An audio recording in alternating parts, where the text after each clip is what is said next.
featuring several Winston Cup stars against the best of the Grand National Division. Last year, rookie Dale Earnhardt Jr.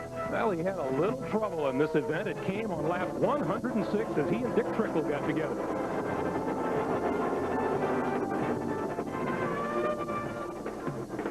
Despite the bumps and the rolls out there, everyone walked away safely. Despite Earnhardt's rough start, he finished the season as the Grand National Champion. Yesterday afternoon, in the final practice session for today's race, Earnhardt was involved in another incident. He's with our Dick Berggren. Dick.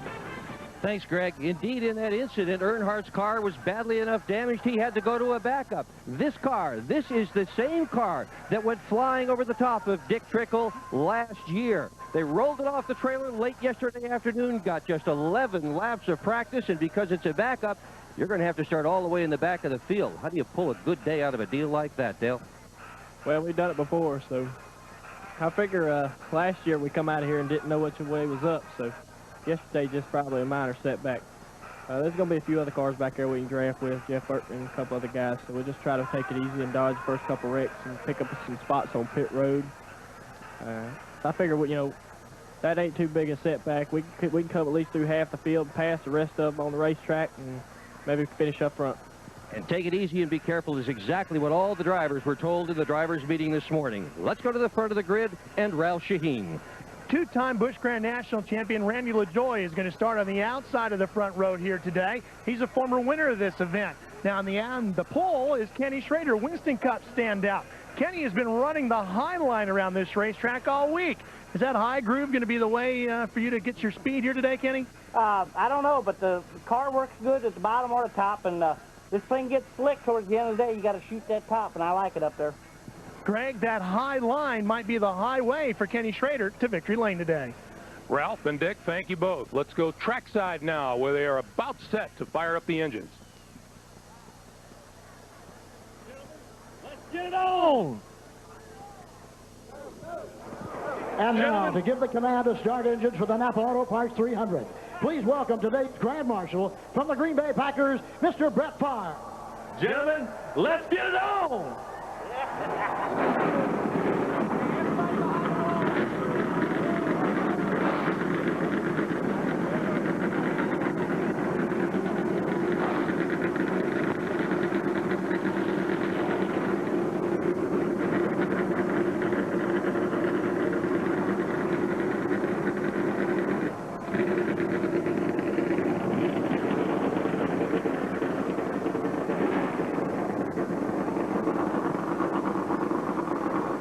Well, if you get it on not once but twice, does it double the action here at Daytona? Welcome, everyone, to CBS Sports coverage of this day at Daytona. I'm Greg Gumbel. We're pleased to have you with us this afternoon. Coming up, we'll have the NAPA Auto Parts 300 Grand National Race, and later the Gatorade 125, the qualifying races for the Daytona 500, which were held on Thursday. Joining me now is Ken Squire. Good afternoon, Mr. Squire. Good afternoon, sir.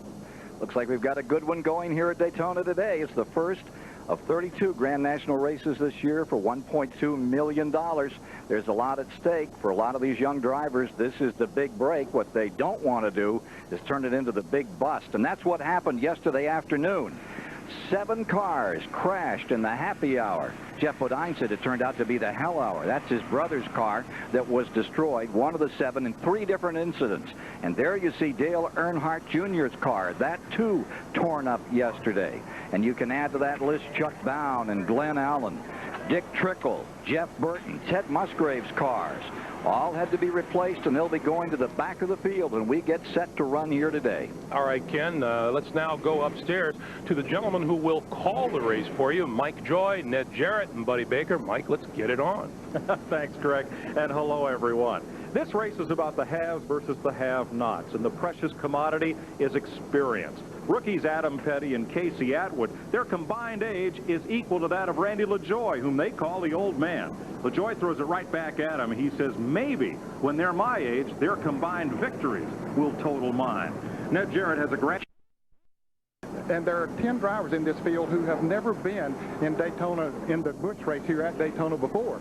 So, and some of them have no drafting experience whatsoever. But the only way that they can get that is to get out there among the cars. But one thing that they have to remember is to be patient. Buddy Baker, how do the veteran drivers learn to trust the rookies?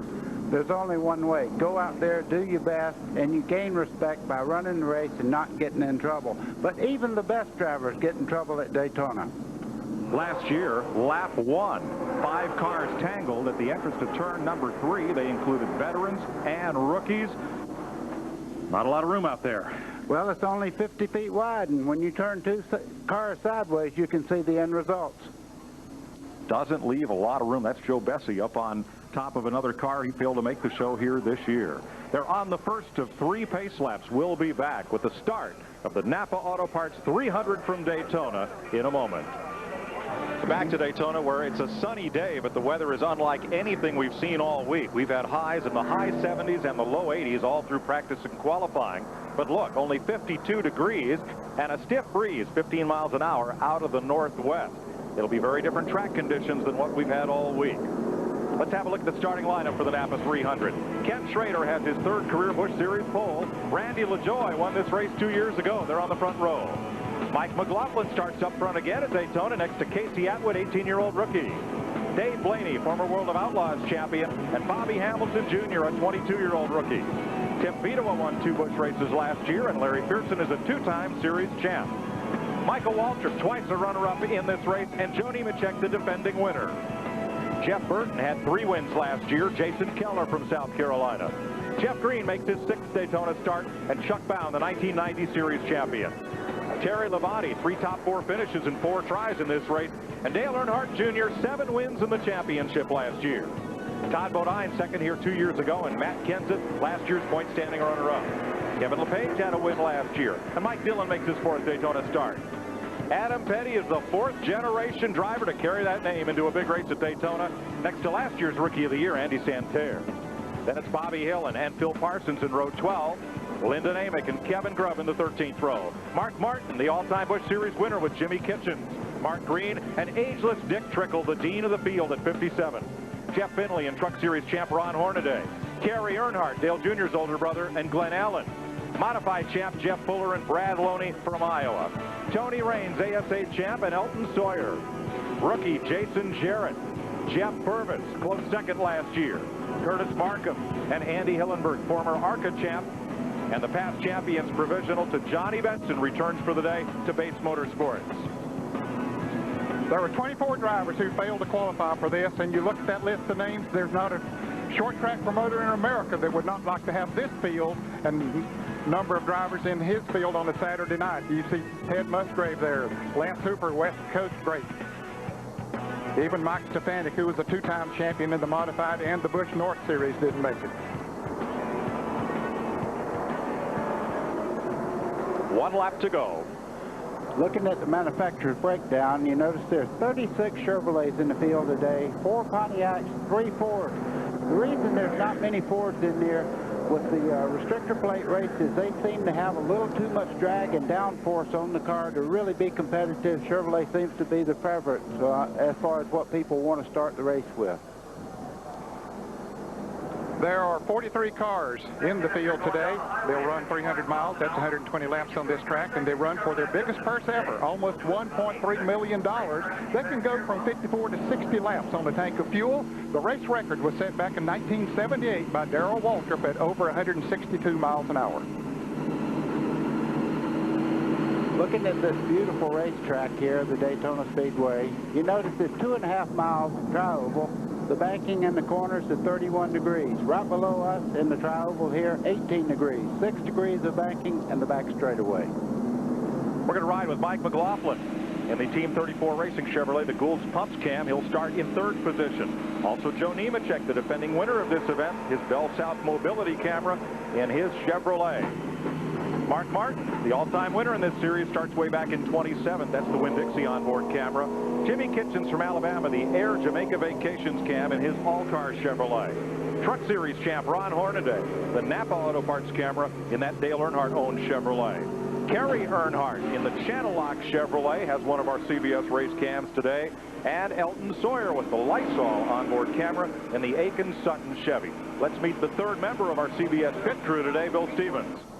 Well, Mike, if there's one word that would describe the overwhelming mood in the garages this morning, it would have to be apprehension. We talked about the drivers in the field without a lot of experience. We talked about the weather changes that change the personality of the racetrack. And we know that there are guys in the back of the field in backup cars with zero racing reason. King Richard Petty, 7-time Daytona 500 winner, looking on as his grandson makes his Daytona Busch Series debut. Another granddad up here in the booth, Ned Jarrett, watching his grandson make his Daytona Busch debut. Last year, this race did not get one complete lap before a big crash. Here we go. We're under green in the NAPA 300.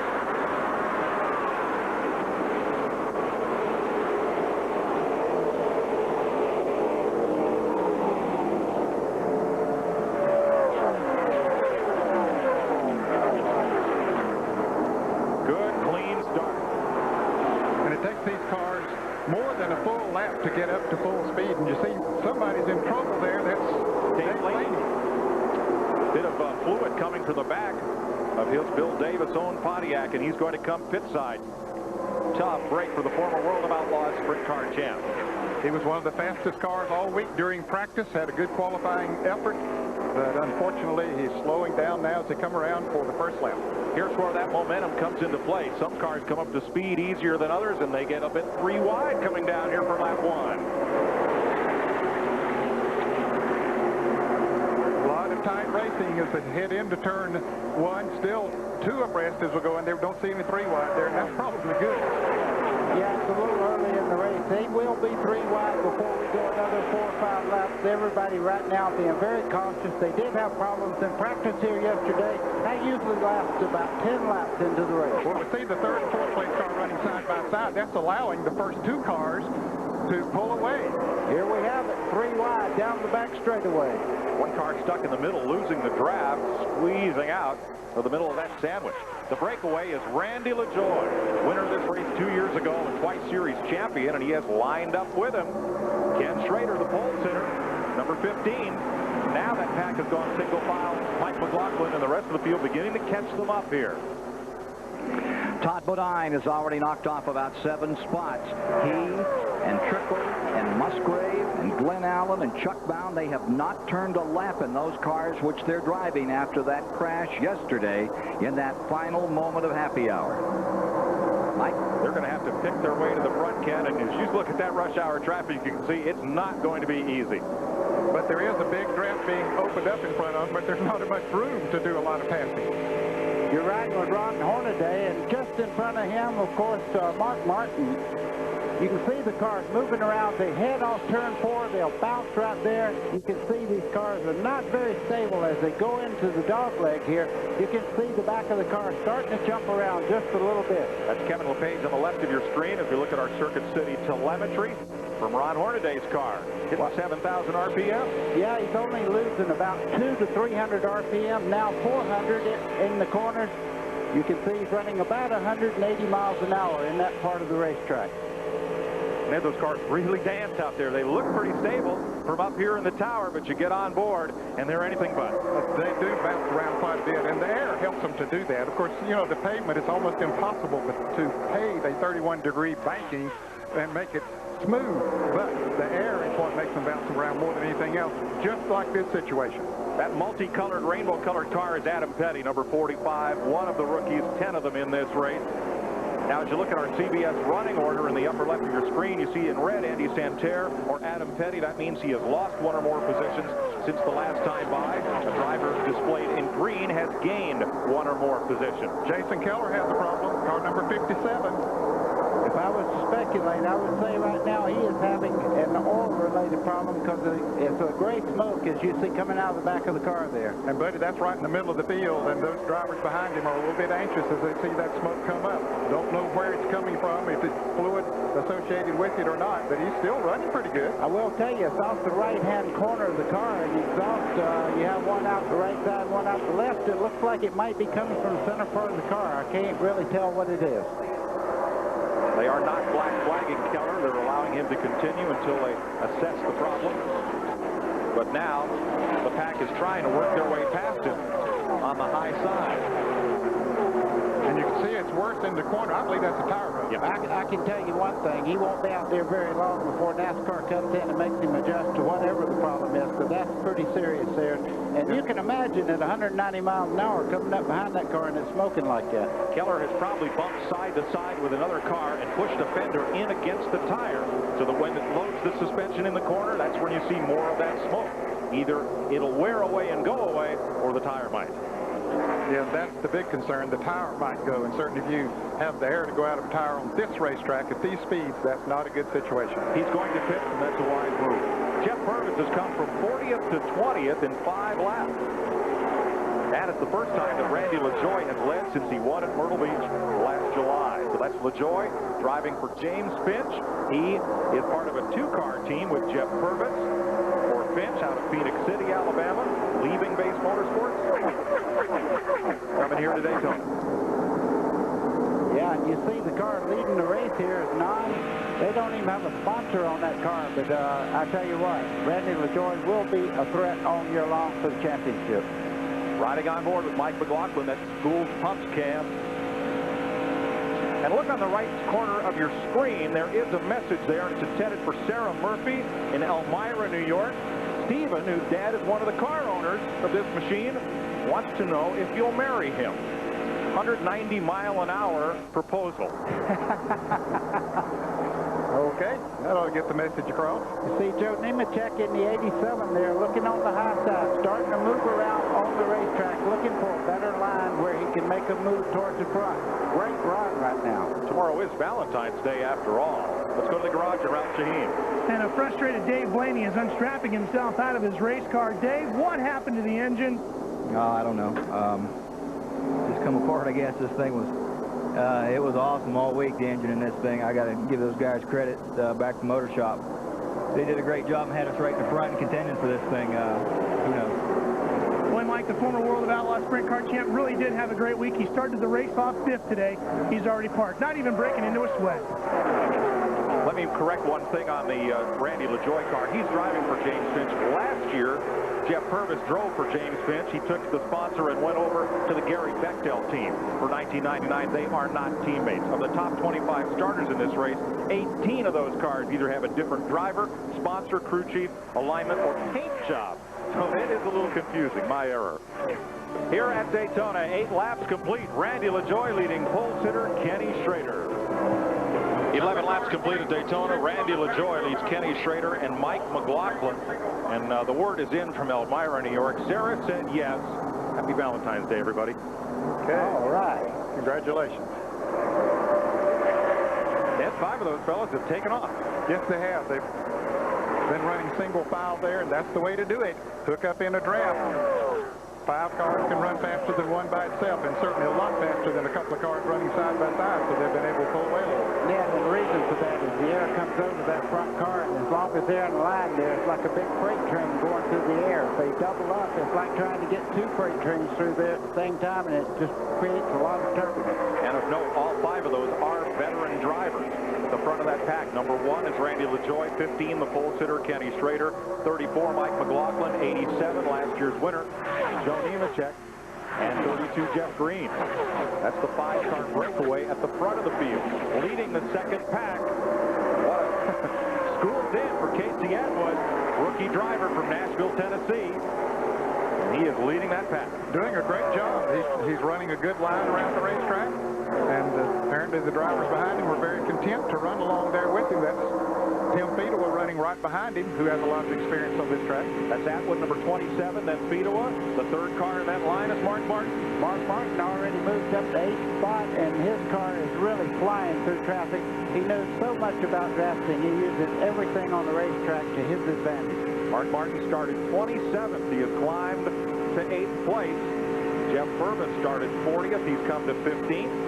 And Brad Loney started 36th. He's up to 18th spot in climbing in only his 10th series start.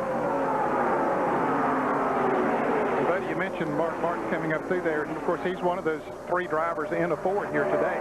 They don't qualify very well, but it'll race well as he's proving right there. The downforce that he has that maybe keeps him from running fast in qualifying might help him in the race. Ned, you're exactly right. And that's one thing everybody's been talking about all week. After they run the tires 8, 10, 15 laps, they lose a little bit of grip in the corners. Cars that really handle well will do well.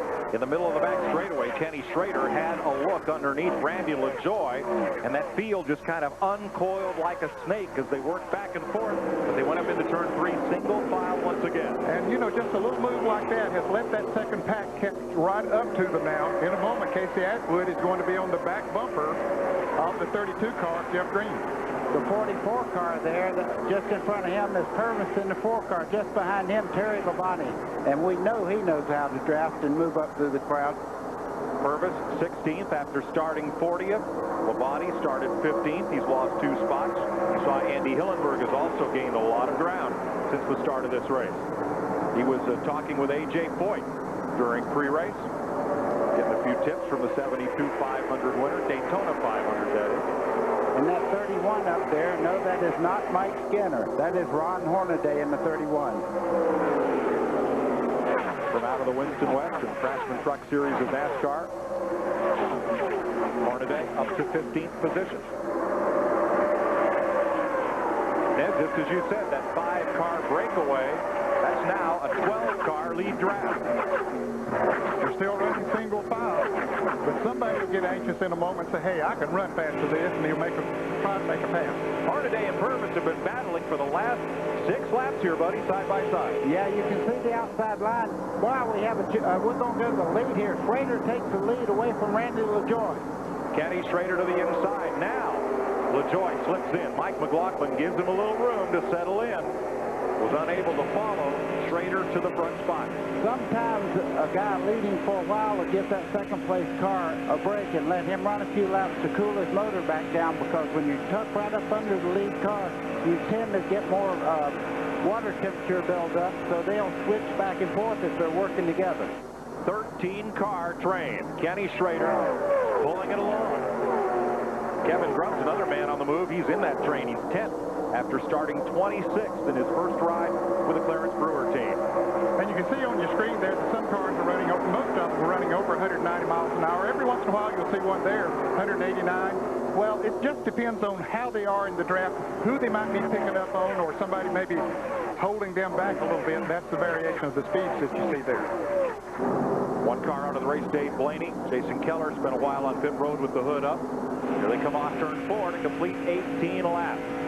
3rd and 4th place, Mike McLaughlin. Joe Nemechek. Front to back, back to front. I love that shot. How cool is that? I mean, you can see the whole action all the way. I mean, the battles are going on all around the racetrack. I love this shot. Ralph Shaheen. Mike, I've had an opportunity to check in on Mark Martin and Joe Nemechek. Both cars have radioed in and said they're starting to see pushes not only in their own car, but in their competitors. Now, I did talk to Brian Patty, crew chief for Joe Nemechek. He said we started our car off a little bit loose. As we get into the later stages of this run of fuel, it should come back around and should tighten up on them. It should be just right. Dick Berggren? As you're watching this pack come through, keep an eye on the yellow number 36 of Tim Fedewa. Just came onto your screen. That is one of the cars that was involved in one of those big wrecks yesterday afternoon in the last practice session. Of all the cars that were involved, and there were 8 of them, that's the only car that didn't have to go to a backup. The crew beat on the sheet metal and pushed it out as best they could. Now realize usually these cars are set up so the sheet metal is within a thousandth or two of where it's really supposed to be. This is within about a hammerhead or 2 of where it's supposed to be. They didn't know how it was going to work. It's working just fine. Dick, one thing that's really changed is the weather. Last night rain, very cool this morning. Now it's warming up. What's that going to mean? Well, it's basically going to mean, Mike, that the guys who bet on a cold day today are going to have problems, and they're going to have to adjust their car on the pit stop. Weather really does have quite an effect on the way these race cars handle. Pole sitter Kenny Schrader is back at the front of the field. Randy LaJoy runs in 2nd. Mike McLaughlin is 3rd. Joe Nemechek, the defending winner, 4th. Jeff Green completes the top 5 in this 13-car lead draft. CBS Sports coverage of the NAPA Auto Parts 300 will continue after this message and a word from your local CBS station. It's complete caution-free thus far. A stern talking to at the drivers' meeting, and the action of yesterday's last practice may have tempered the opening laps of this race just a bit. Kenny Schrader leads Randy LaJoie and Mike McLaughlin, all proven commodities in this Busch Grand National Series, but they are side by side back in the field. And Matt Kenseth, last year's runner-up, the yellow and black car, taking a spot away. And that's Phil Parsons just behind him in the 10 there. And you can see he knows it's early in the race, and he's not handling just as like he wants to, so he just moved over and let him go. Phil has a lot of experience here. Kenseth takes over 12th place. And there's Ron Hornaday working the bottom of the racetrack now against Parsons. And his car working very well. Look at him really shoot on in front of him. One car in the air. Spins around in that big smoke cloud. There are more cars wrecking behind them. Oh, and Waltrip's car had come to a stop and got pounded. Andy Santerre. Oh, last year's Rookie of the Year from Maine. That's Santerre's number 47. That is wrecked. Here is Michael Waltrip's car. And that is Waltrip's car was stopped when it got hit, and it got slammed into by a third machine. Jeff Purvis is involved. There is Purvis' car, number 4. Ned, those cars trailing the play in that cloud of smoke. Everybody checked up. And, you can see the drivers moving around. That's always a good sight to see. That's Michael Waltrip. He's got his left hand out. He's coming out against the wall there. Now there's a window in the right side of the car, which makes getting out of that side difficult. That in the roll cage. Michael's going to wait for a little help. You can see him getting his breath back there. Boy, I tell you, that's a hard lick he took. Michael drives his own car in this series. Fireman just behind him, climbing up on the wall there, just in case. After the initial spin, what likely happened is as cars begin to hit the brakes and check up, the cars behind them can't stop quickly enough. Not running 190 miles an hour. You can't stop very quickly. And, of course, there was a lot of smoke there. Didn't know which way to go. There's Jeff Purvis out looking over his car. That left front, you can see the tremendous amount of damage on it. And here's Andy Santerre. A lot of damage on his car.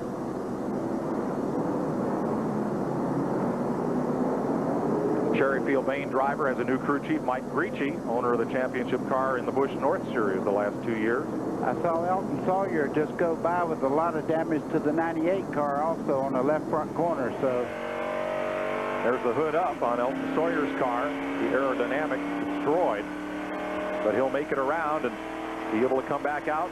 And he'll need to, because this is the first race counting toward the 1999 championship in the Busch Grand National Series. Andy Hillenberg has made a pit stop. And the whole field is coming in now for pit stops as we see the MBNA car going out, but here comes the field. Notice Mark Green looked like he might have a right front flat as he was going down the back straightaway also just then. Bill Stevens. Randy LaJoie is in. He'll take on 4 tires. I just spoke to Mark Reno, the crew chief. This is one of the teams that had very little trouble with the new shock absorbers rules this year, but the car is tight in the early stages of the race. They're going to take a couple of rounds of wedge out of the chassis as well, give them fuel, and get them back onto the fast brakes. To Dick Bruce. Kenny Schrader is nearing the conclusion of a 4-tire change. It's all done and over with, but several cars have gotten out of the pits ahead of Schrader, who had been leading until this point. Update on Andy Santerre, whose car is stopped there in the back straightaway. He is still in the car, but he is talking with the rescue workers. He appears to have injured his leg, and they are going to take Santerre to the care center. Pit action continues. Most of these are 4-tire changes. And I'm sure there were a lot of drivers that were anxious to get into the pits, Mike, and make some adjustments on their cars. And that car right there, the number 95 of Bobby Hamilton Jr. is one of them. He had ready to drop back in the field. Bill Stevens. One of the problems we talked with crew chiefs this week was the experience of the crews themselves as they're working on the cars. Casey Atwood was leaving the pit. A tire got wedged underneath the front of that car, probably damaging the valance. They will have to assess that and maybe bring them back in again. Or Boy, there's no probably to it, Bill. That is all pushed in. Absolutely, and that'll affect that car greatly at these types of speeds here. The front will try to lift. Dick Berggren. Well, at this end, but up pit road, Bobby Hamilton's car is stuck, and he's just not moving. The car is just sitting on pit road, going nowhere right now. Hamilton had dropped back in the field. I don't know if it's something about the handling of the car or whatnot. He started up near the front, but he had dropped back about 30th position before this caution came out, so they're doing major work on that car. Hamilton now pulls away, and he'll come back out. Now, there's Andy Santerre. You can see that he has hurt his leg, but he's sitting up talking to everybody, and he is otherwise okay as he is helped into the ambulance for the ride to the care center. You're exactly right. You can see him favoring his right leg there. There's Michael Waltrip there helping him up. He's just getting all the cobwebs out of his head. He seems to be under power there and not limping or anything. Fortunately, everybody involved is, for the most part, okay. Let's show you what happened here. Is first Michael Waltrip got turned around in the back straightaway, number 21.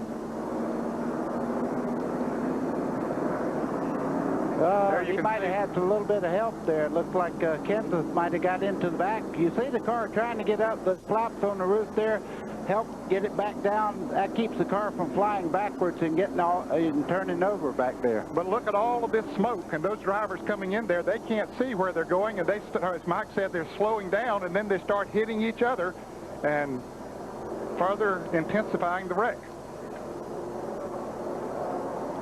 Let's show you a different angle of it. There they're coming off of turn 2, and you can see the yellow car of Kansas, and you see those roof flaps that Buddy mentioned there. Keeps the car down on the ground, but look at all that smoke.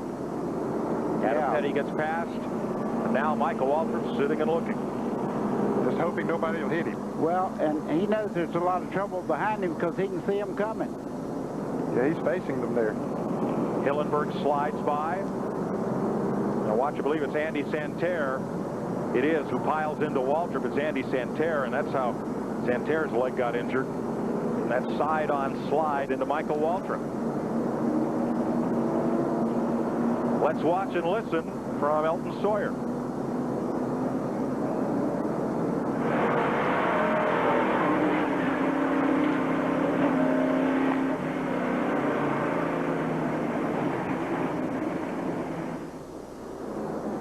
This is from Jimmy Kitchen's car.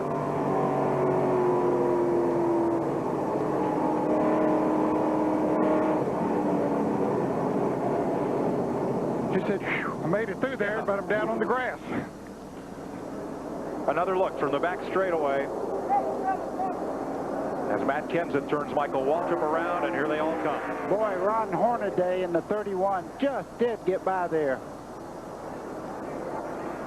And the more cars that start sliding their wheels and creating smoke, the more gets involved in it. You know, Ned, that could have been twice as bad, though. Just now, they have the back straightaway about half paved there. A long time ago, that was all grass on the inside. We're under the first caution of the day for a multi-car crash in the back straightaway. 28 laps are complete here at Daytona. Caution for this crash on the back straightaway at lap 25. CBS has over 90 camera lenses here at Daytona. And looking at replays during the break, we've been able to pick up something we didn't see initially. There does not appear to have been contact between Michael Waltrip and the 17 of Matt Kenseth. Okay, let's take a look at as they come off of turn 2. We'll move them forward, and you see the white car of Waltrip right there. And Buddy, as they come off of there, he's already in trouble there. You can see the back of the car coming around. Matt Kenseth right there. He don't even have time to react as Waltrip goes around. Now they make contact, but there was no contact whatsoever. Look at Hornaday there on the inside. Go through the middle of these cars as they're in trouble. And Phil Parsons right behind Hornaday. Snuck past.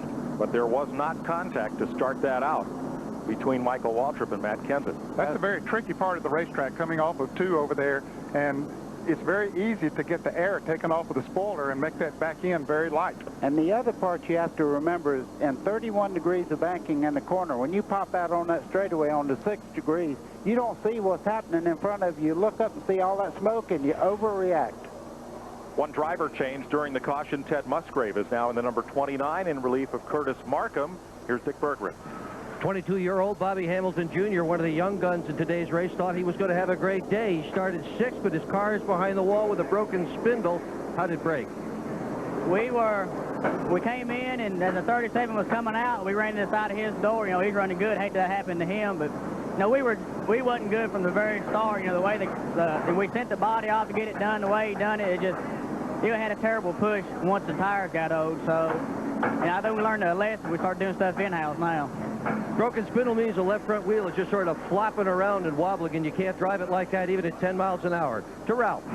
Tony Lambert is the crew chief for Mark Martin. You made a gutsy 2-tire stop. That's how you beat everybody back out of the pits, and now you're running up in the front. Why just 2 tires now while everybody else went for 4? Well, we think we're handling good enough. If anybody can do it, Mark Martin can. And we're playing our strategy on down the road to where we can get our 4 and 20 laps. We're good on the left side, and I think the handling is real good. So we need a position right now. Mike, Joe Nemechek, who is running in second, he did take 4 tires in gas. They did make some air pressure adjustments to those 4 tires. They wanted to tighten him up a little bit. Now, in this series, they are limited to the number of tires that they can change during caution periods. And they told them in the driver's meeting that it's 3 sets of tires. So Mark Martin really would have an extra set of tires that could come into play on the left side later on in this race. Now let's review the cars involved in the crash. Jeff Purvis, you see Michael Waltrip's car, Andy Santerre, last year's Rookie of the Year, Andy Hillenberg, Bobby Hamilton Jr., Elton Sawyer. Budweiser, the official beer of NASCAR, and the Bud One Airship. Proud to provide these spectacular shots of Daytona from about 1,000 feet above the Speedway. And we're about ready to go green again. One of the big losers on that round of pit stops was Casey Atwood. He came into the pits running 6th, came out of the pits 26th, pitted a second time, and will be at the rear on the restart. One of the big gainers, number 90, Brad Loney, started 36th. The Iowa driver's up to 7th place. 30 laps complete. We're back under green. Now these cars should be able to make it on one more pit stop from here on as far as fuel is concerned. Ron Hornaday makes a nice move to the inside. Battle up toward the front. There's Hornaday taking a spot away from number 36, Tim Fedewa. Great start there. You know, a lot of people think that Ron Hornaday is just a good short track driver. He's proven to everyone today I can run anywhere. Hornaday is the best driver anticipating restarts I've seen since the late Richie Young. I think he learned a lot from Dale Earnhardt. He drives for Dale Earnhardt in the NASCAR Craftsman Truck Series, of course, was the champion last year. Watching out the back of Mark Martin's car, that's Joe Nemechek just behind him. Look at the front travel there. Very soft on the nose of these cars. You want them down as Kenny Schrader makes a move on the inside as they head towards the tri-oval. Schrader for 2nd place, and he's got help. Joe Nemechek is out there all alone in the high groove. Randy LaJoie for 3rd. Number 32, Jeff Green, up to 4th place. McLaughlin, number 34, for 5th. And Nemechek is taking the long ride to the back of the lead draft. Not a lot he can do about it. He'd like to get back in line there, and finally does, I guess. But, boy, that outside line or the inside line just took off on him. And Brad Loney got by there in the 90 as he went by, running a great race today. And that explained, Nemechek's car didn't get any slower. It's just a matter of who wasn't lined up with him. Yes, he had no drafting partner whatsoever, and the fact that they had brand new tires on these cars let him stay right down the bottom of the racetrack. Look at this, Mike. We talked about Ford being good as the racetrack gets split. He's moved all the way up there. He made a run on the inside by himself. That car might be good, but it's not good enough without help. Well, and you wonder about that 2-tire change, how much that might have hurt Mark Martin here, too. And, well, he was looking for track position right now to get up with those front runners and maybe get away from some of the cars that are moving around on the racetrack a little too much. He's right behind Brad Loney, the Iowa sprint car racer, making only his 10th Busch Grand National start. I believe it's his 2nd trip to Daytona for Loney. He's up there in that lead pack. Now a little further back, there's a lot of position swapping going on here. Dale Earnhardt Jr. is up to 16th after starting this race in the back. Well, Kenseth got very close there. In the 17 cars, he came off of turn 4. A lot of them getting very close, but some contact made. There he is. He's the yellow car right there.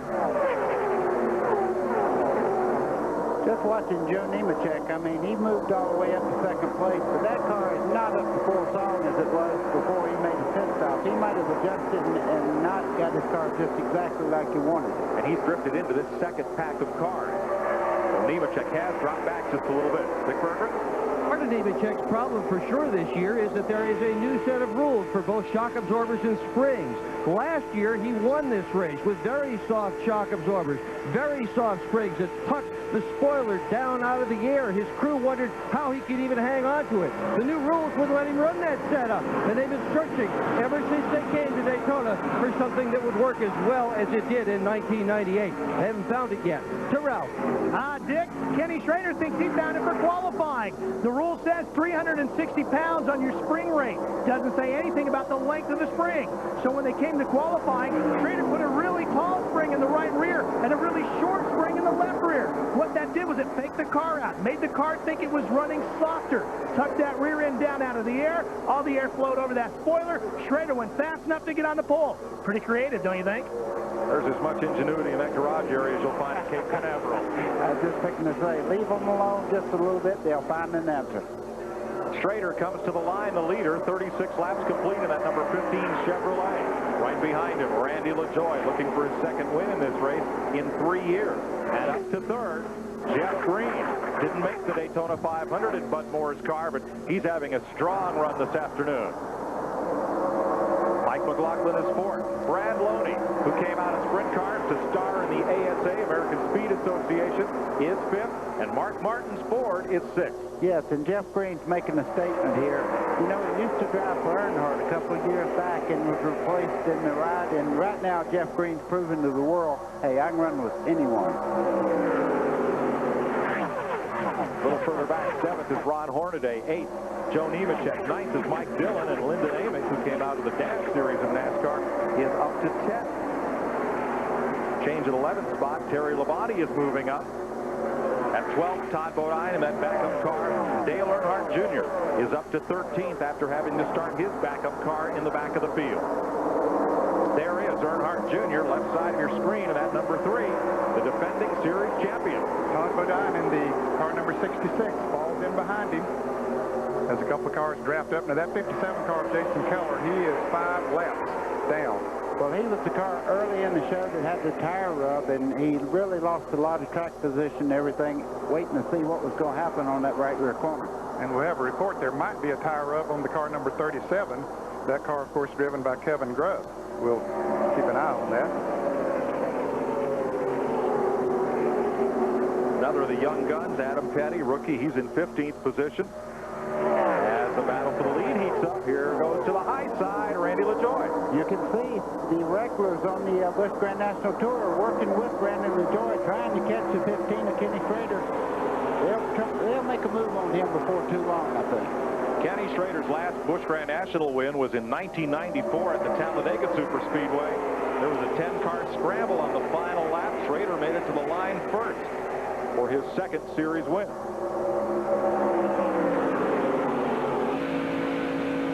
Mike McLaughlin. Our Circuit City onboard telemetry shows him running about 192 miles an hour. Yeah. 6,800 RPM. Now, the incredible part is he goes off into turn 1. You'll see the RPM jump just a little bit. What happened there is the back of the car actually just got unsprung, and it just spun the wheels for a second there. About 68 to 7,000 is where they turn most of the way around the racetrack. He's looking to the inside of Jeff Green. Now he eases back up in line on the back straightaway. Ned, was he looking for a move or just looking to breathe the car, do you think? It could have been either, Mike, but he made a hand signal there a moment ago as if, hey, I want you to come and go with me, but it didn't quite work that time. He needed whoever's running behind him there, which is Brad Loney. Apparently didn't get the signal or just, wasn't running fast enough to capitalize on the situation. 39 laps complete in the NAPA Auto Parts 300. Ken Schrader leaves Randy LaJoie. We'll be back to Daytona after this.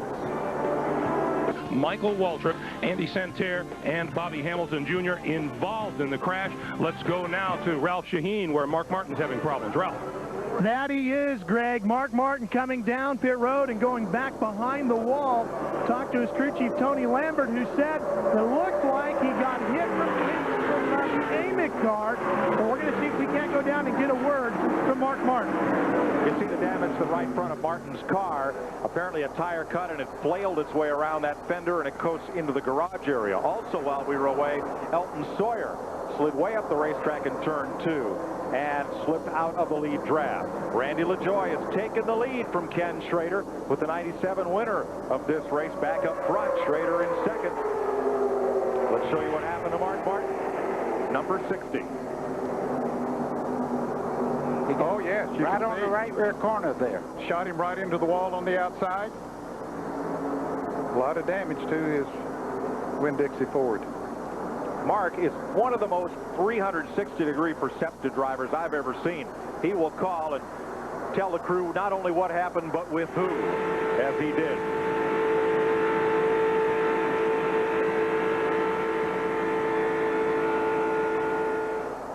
And Schrader is on pit road. The pole sitter is in trouble as we look at this final replay angle of Mark Martin's car.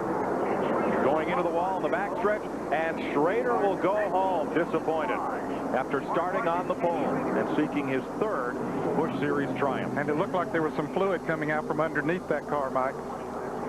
Mike, I reported just a little while ago that Nemechek looked like he was dropping back. Well, whatever the problem was, maybe the tires were not up to, you know, the heat that they needed, but he's moved right back into contention and up to third place.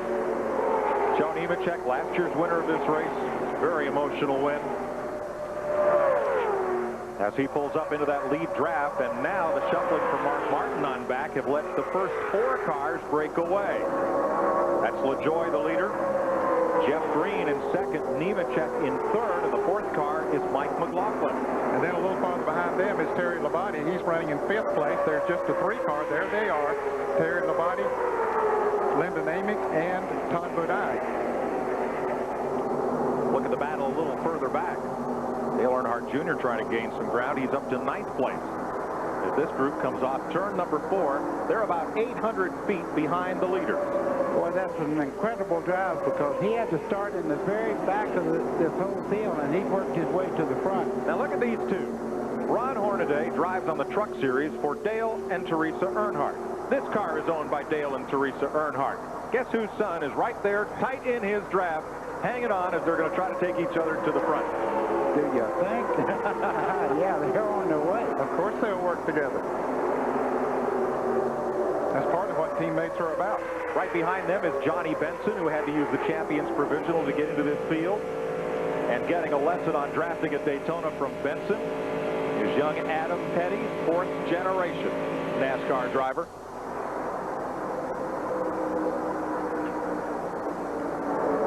Let's give you another look at what happened to Mark Martin.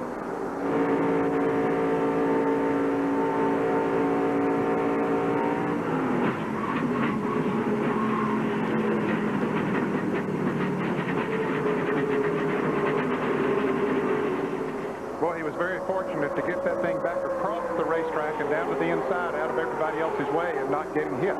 Buddy, racing is a contact sport. You better believe it. And every time that happens, I've been there, done that. When I hear that noise, I automatically duck to the left. 49 laps complete next time by. There's the leader, Randy LaJoie. Now right with him come Jeff Green, Joe Nemechek, and Mike McLaughlin. Let's go to Dick Bergeron, with this race's pole sitter. And he's out of the car. Kenny Schrader, what happened? We broke the rear end gear. I'm telling you, you know, a restrictor plate race, you wouldn't think it'd happen like that, but I just feel sorry for the guys on the Oakwood team and sorry for the Hartford Oakwood people because that thing was running, but it didn't run all day. And that's the key. It's got to run all day. To Bill Stevens. I'm with Mark Reno, crew chief of the driver who is now leading the race, Randy LaJoie. You were loose in the beginning. It looks like the car responded to the chassis changes in the pit stop. Yeah, we've got it about halfway where we want it. We'll do one more adjustment on the last stop. We're really, if it keeps going green like it is, one more stop and we'll be good. I hate it for Ken Schrader to fall out of the race like he did. We really wanted to beat him. But mileage-wise and stuff, we're looking pretty good. We're going to try to lead the halfway point and then just ride a little while again and try to lead the big one. Terrell Shaheen. Harold Hawley is a crew chief for Jeff Green. They started 13th. You're now running second. You said you're going to be cautiously aggressive. How do you describe that? Well, you got to be cautious enough to not get yourself in trouble and aggressive enough to not get caught in trouble. So far, Mike, it's working pretty good. Thanks, Ralph. There is your front four, and they are packed tightly together. There are 3 cars trying to run them down, led by number 44, Terry Labonte. And I believe he is gaining a little bit, Terry Labonte, on that front foursome. He's trying to close that gap. He's getting close enough now that the draft can really work. And trying to close up on him is Lyndon Amick, who has only 2 top 10 finishes in his brief 2-year Busch Series career. That's the number 35. Both of those finishes were on short tracks. This is his first run on a super speedway. 51 laps complete. Randy LaJoie leading Jeff Green, Joe Nemechek, and Mike McLaughlin. The NAPA Auto Parts 300 continues after this message and a word from your local station. Placed behind race leader Randy LaJoie and second place runner Jeff Green involves Joe Nemechek and now Terry Labonte. Yeah, Terry Labonte run him down from about 200 yards back in just 4 or 5 laps there. He's in the 44 car there, just at the back of this train. Dick Berggren. Mark Martin has won more races in this series than any other driver. He will not win today. Looks like you had some help into that, Wall. Well, we did. You know, that's just typical restrictor plate racing. I mean, just a situation that was a big part of it was my fault. You know, I should have let myself get in that position. 1 minute you got somebody working with you, and the next minute they're turning you around. So, you know, I thought I had a partner there helping me, and the next thing I know, I was getting some help into the wall. So this is one of those situations where everybody's doing the best they can. Probably, I probably should have been watching my mirror closer than that. Well, he's got another shot at it tomorrow in the Daytona 500, where he's got a terrific race car, Mike Joy. Thanks, Dick. Big battle at the lead. Joe Nemechek went for it, and Johnny Benson is in trouble. Former Busch Series champion took the provisional to get into this show, and he is down on the apron. Another car pulls out of the lead pack and comes down. Randy LaJoie. That is Randy LaJoie, 2 years ago the winner of this race. The leaders are dropping fast.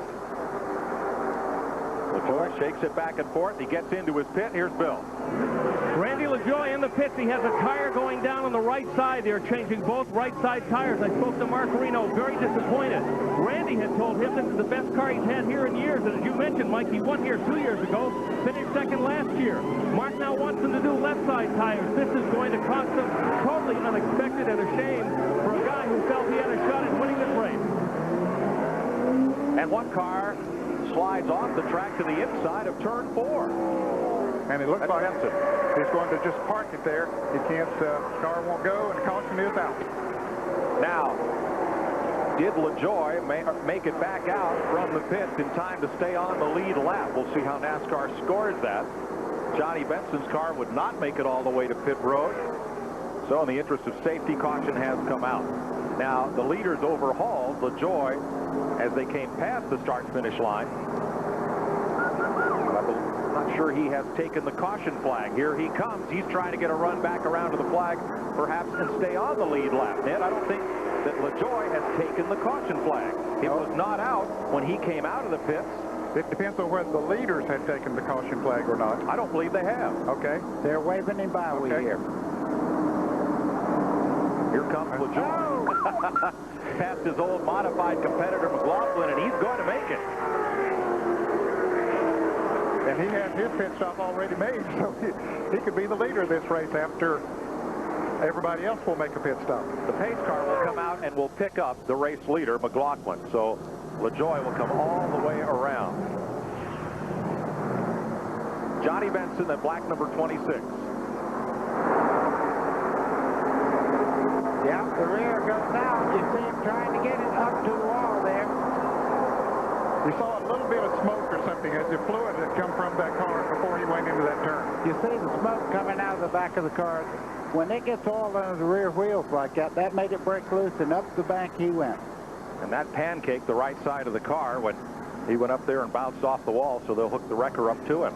That's one of the base motorsports cars owned by Bill Bumgardner. course, he won his championship a few years ago in a base motorsports car. Coming up next on CBS Sports, how do you make the Daytona 500? We'll show you with tape coverage of the Gatorade 125-mile qualifying races that were run here at Daytona on Thursday. That'll set the field for you for tomorrow's running of the Daytona 500. The Great American Race. For 41 years, they've run it here at Daytona International Speedway, and every year since 1979, it's been live on CBS. You'll see it tomorrow at noon Eastern Time. Caution is out. Second time today. This one for Johnny Benson, and the cars will take the halfway sign under the caution in this 300-mile race. We're down to 33 cars on the lead lap once Randy LaJoie got his lap back. And let's see if everybody comes in. We suspect they will. Yes, they are. Here they come down pit road. The wrecker's going to have to hurry to get Benson out of there, and he does. Mike McLaughlin leads them down, the former super modified and dirt track modified driver from Waterloo, New York. Peels off into his pit. So does Joe Nemechek, Terry Labonte, Jeff Green. There's Labonte's red car pulling into its pit stall. Dick Berggren. McLaughlin's pit sounded like a football huddle. Jay Smith, the new crew chief, was down here barking orders, and he barked forward to the crew members who have already got the right side tires on. McLaughlin never has won at Daytona. This is one of the best chances he's ever had to win a race at Daytona. To Ralph. 4-tire change for Joe Nemechek. No adjustments to the chassis. Dale Earnhardt Jr. will take 4 tires. They will tighten him up. Oh, when he hit a tire exiting pit road, and it's rolling all the way out onto the front straightaway. Dale Earnhardt Jr. hits the tire, and is ricocheting off the nose of the car, and it is all the way out onto the main straightaway, headed down towards turn number 1. Now, Ralph, there's the tire going down toward turn 1. Likely, the car that was making a pit stop in front of him, when the right rear tire is removed, it is set down flat. And if someone doesn't come around the car to bring that tire back with them, the car coming out of the pit stall behind can bump it. Well, the tire's out of harm's way now as it rolls off into the grass there. But I just wonder if Earnhardt has any damage to the front of his car.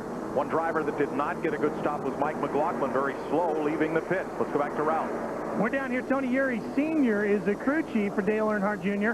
They're talking to the NASCAR officials, trying to figure out what the story is going to be. They're discussing it, whether or not it's a penalty. Tony, what happened? 32 team up here is throwing tires everywhere. They just let them throw them all over the place, and we run over them. Any idea if you got any damage?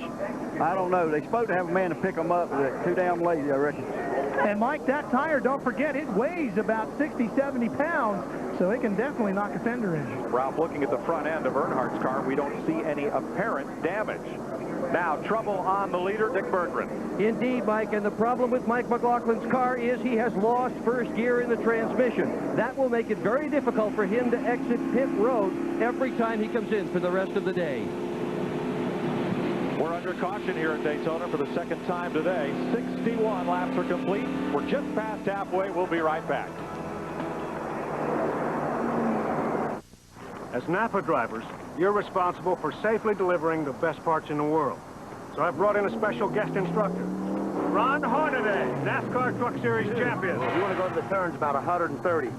What's a safe distance to be from the guy in front of you? 5 inches.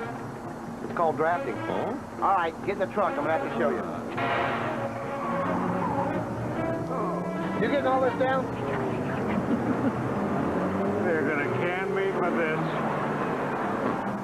How many sugars do you want? Oh, I'll take 2. Hey, look at the little telephone. Keep your eye on him. He'll be over every day to use it. That's okay. Just as long as he dials 10-10-321 first. Isn't 10-10-321 great? You should see how low my phone bill is. And now it's even better, you know. Saves 50% off calls over 10 minutes. Right, day or night. So I save big on all my most important calls. Like when I call my boyfriend in New York. Right, like when you call your boyfriend in New York.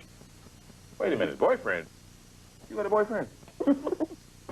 Sounds like a hot idea is going public. Gotta get in on it. Something new. Applebee's new. 100% ground shrimp. Grill. Older. Beef beer. Beef beer. Give me beef beer. Cheese. Your slices. Fresh. Onion. Red onion. Give me pickles. Big one. Toast the bun. Toast the bun. I want fries. You got it. Want to buy? Buy. Oh, what a price. Buy. Buy at Applebee's. New great grilled Don't miss this initial public offering. You belong at Applebee's. No one duplicates his intensity. No boxer rivals his domination. And no fighter equals his knockout power. Until now. Oscar De La Hoya meets the power of Ike Bazooka Corte. It's the challenge. In association with Hilton Las Vegas, live on pay-per-view. Call now to order. Brought to you by Budweiser, the undisputed, undefeated king of beers. This one's for you. CBS Sports presentation of the NAPA Auto Parts 300 is sponsored by the 6,200 NAPA Auto Parts stores nationwide. 10-10-3-2-1. And by Goodyear, innovators of run-flat technology. One lap to the restart here at Daytona. Car number 29 was started by Curtis Markham. Ted Musgrave practiced that car yesterday afternoon. He's in relief. And they are up to second place. We believe and are trying to confirm that they only took on 2 tires during this pit stop, which you can do much faster than changing 4. Joe Nemechek is 3rd. Dale Earnhardt Jr. is up to 4th. There has been no penalty assessed for pushing that tire out into the infield grass, exiting his pit. Jeff Green is 5th, and neatness doesn't always count in the pit, as we'll show you here. Little overflow. That's on Joe Nemechek's car. Here's Ken Squire.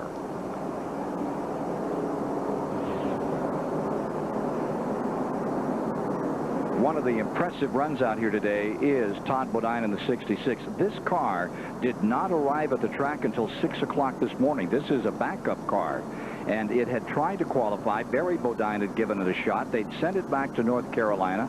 It arrived. It finally got through inspection, and 4 of the Bodine family were all working on it. It was Jeff who was telling me that yesterday's happy hour turned into hell hour for them, and it collected the original number 66, the primary car. This car from the back of the field has worked its way well up through and now runs in 12th position. Todd Bodine, who was 2nd here a year ago, is really looking like he's ready to do some business in the final half of this race. Getting set for the restart, 62 laps complete. Randy LaJoie up front. Curtis Markham's car, Ted Musgrave aboard in 2nd. Joe Nemechek 3rd. Dale Earnhardt Jr. in 4th. Jeff Green in 5th. Terry Labonte is 6th. Lyndon Amick 7th. Jeff Burton is 8th. Adam Petty in 9th place. And last year's series runner-up Matt Kenseth is 10th. Ahead of Ron Hornaday, Todd Bodine, Phil Parsons, and rookie Casey Atwood. Mike McLaughlin came into the pits first, but with that first gear problem came out of the pits 15th. We're back under green. Randy LaJoie was very, very fortunate that the caution came out just when it did, or he would have been a lap down. He raced back to the flag, got his pit stop made, raced back to the flag, got back in the lead lap. When everybody else came into the pits, he came all the way around leading the race. Sometimes a little bad luck net can turn into good luck for you. Sure can. Ralph Shaheen. Mike, there's some deals being made down here on pit road. It turns out Dale Earnhardt Jr. and Joe Nemechek are both about 3 laps short on fuel right now as far as their fuel mileage calculation. So the 2 crew chiefs, Brian Patty and Tony Uri Sr., have been down here talking about what they're going to do. They're going to try to hook up and stay together and draft it to conserve fuel, but they think they might have to come in late for a quick splash. Here comes Nemechek around the outside, so on the running order next time by, if he picks up that spot, his name will be displayed in green. Those are drivers who gained a position the last lap. Drivers displayed in red in the upper left of your screen have lost a position. You know, when they did the interview with the crew chief on LaJoie's car, Mark Reno, here we see Nemechek making a move down on the inside. He said, we want to get to the halfway point and get the halfway money. Then they had the flat tire. I thought they were out there, but now they were 5 laps from the drop of the green flag, and that halfway money will be paid since we're under caution at the halfway. Mike, that was a real bump drafting down the back straightaway there. Dale Earnhardt Jr., what a great job from the back of the field all the way up now to 4th spot and looking over the back of the Nemechek car. I'm sure he wants to get up there and lead this race. From Nemechek, that's the best view we've had to confirm that there is no damage to the front of Earnhardt's car after shoving that tire from the pit in front of him out into the grass. Dale Earnhardt Jr. took his backup car to the back of the field, and he has climbed to 3rd place.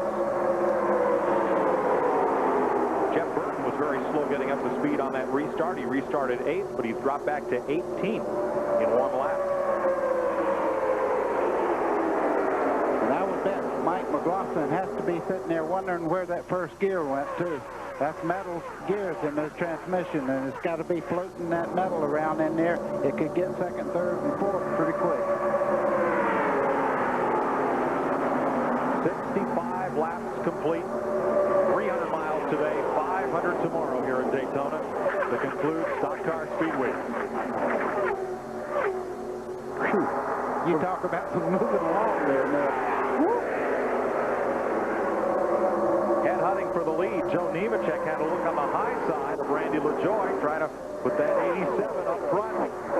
And we might mention that Bobby Hamilton Jr. is back out there as we see this racing going on. Ooh, very heavy racing going on. Earnhardt Jr. down to the inside. Here comes, is that Labonte up to the outside.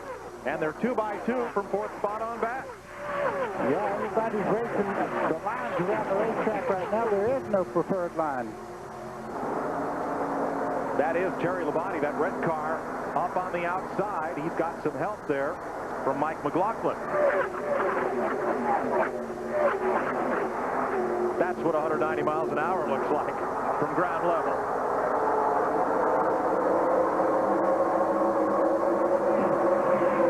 Well, let's just get in here and find out what they're talking about. Hey, Brian Patty, what do you say to Tony Uri here? Trying to get a little bit of help. I mean, you know, he's got great motors, got great team, championship team. Just trying to get a little bit of help, that's all. All right, Tony, you going to help these guys? Yeah, for a little while. We're not going to hit them all day, though. Help them as long as they're fast, I guess, is the way. It's like I love you for a little while. Yeah, exactly. Earnhardt's getting a little restless there. He's looking on the outside off the dogleg, trying to get by Nemechek. He's moving to the inside now. He's moving all over the racetrack. He's very, very quick. That's not helping. Not like that. Phil Parsons up on the high side of the racetrack there.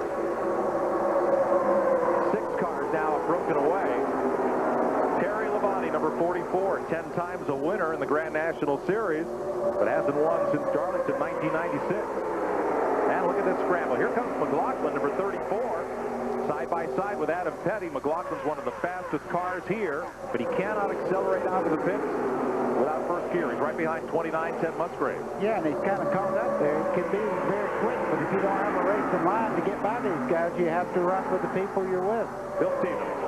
Adam Petty having a great run. He started 21st. He's moved into the top 10. I just spoke to his crew chief, Lance Dieters, and he tells me the biggest problem right now is telling Adam to be patient. He's like his grandfather. He sees a line of cars. He wants to get to the front of them. And it's just like the old saying, don't roll your pants up until you get to the water. Come on, dude. 33 cars are on the lead lap. Elton Sawyer and Jason Keller running 3 and 5 laps down respectively. Bobby Hamilton Jr. 36 laps down and 7 cars out of the race. There's McLaughlin, number 34, started in the second row, 5th straight time he started among the front 2 rows. Right in front of him is the Nemechek. Trouble, Ned. Yes, into the pits. There's smoke coming out of the back of that car. Second try to win this race in a consecutive mode. Last year's champion, Joe Nemechek, radioed the crew. I think it might have blown up. And he heads behind the wall and out of the race. Schrader, Mark Martin, Michael Waltrip, Jeff Purvis, and now Joe Nemechek are among the favorites who are out of it here at Daytona. 70 laps complete. Randy LaJoie, the leader. Dale Earnhardt Jr., the series champion, has now climbed to second place.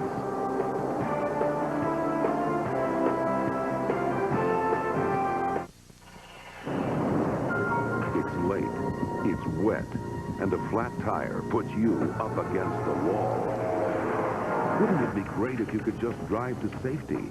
Now you can with Goodyear Aqua Steel Run Flat. Even with no air pressure, you can drive up to 50 miles at up to 55 miles per hour to safety.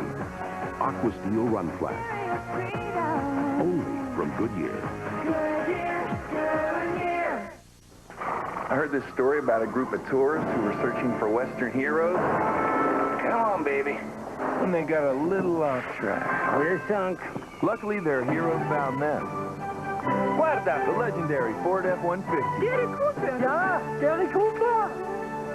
Looks like he could use a hand. With an available 5.4-liter Triton V8 that delivers more pulling power than Dodge or Chevy. Now there's a happy ending. Ford F-Series, built for some.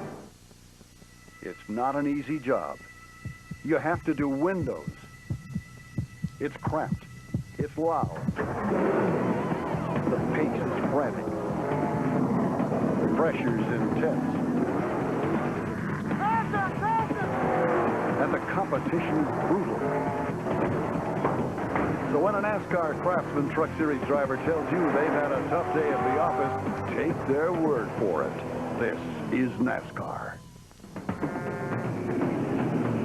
Get ready.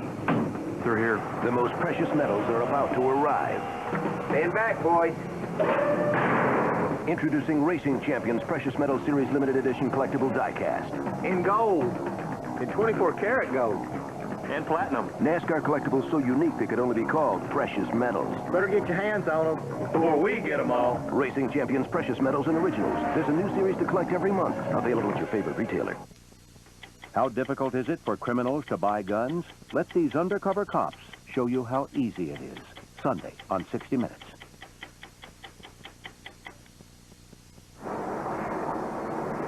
Caution has come out here at Daytona on lap 73, third time today. And this time it's Tim Fedowa, who found trouble on the back straightaway toward the entrance of turn number 3.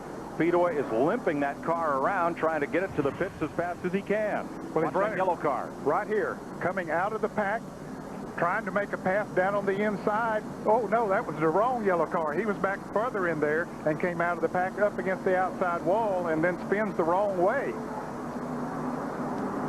But fortunately, no one hits him, but he does hit the wall pretty hard.